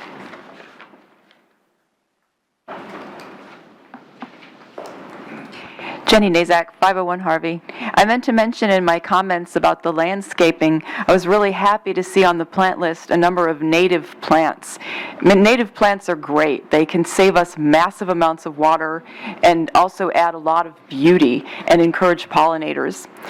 Also, Yaupon holly, which is on the list, that's actually a cash crop. There is a local maker of Yaupon holly tea that's trying to encourage people to grow that. So we can be growing cash crops in our town. We can also be getting massive green infrastructure grants for certain types of plantings. So it's very exciting, all the green resources that are available. Beach Street, I love, love, love.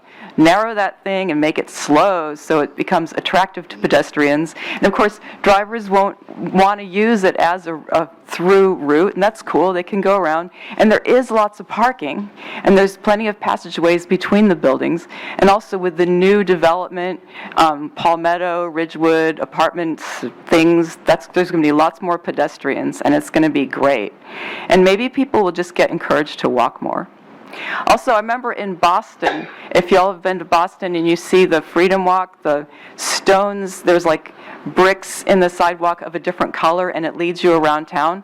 Maybe we could have that leading from Beach Street to Mary McLeod Bethune Avenue, because it's really close. It seems distant because it's all the way across Ridgewood, but if people knew how close it was to all those other restaurants and all those other places, that could be interesting. I think we could have a foodie map of Midtown, actually. One of my problems in life is I only have one stomach. But let's see. And I can't eat as much as I used to. Oh yeah, I'm so glad you all brought up the housing issue with numbers of people in a house.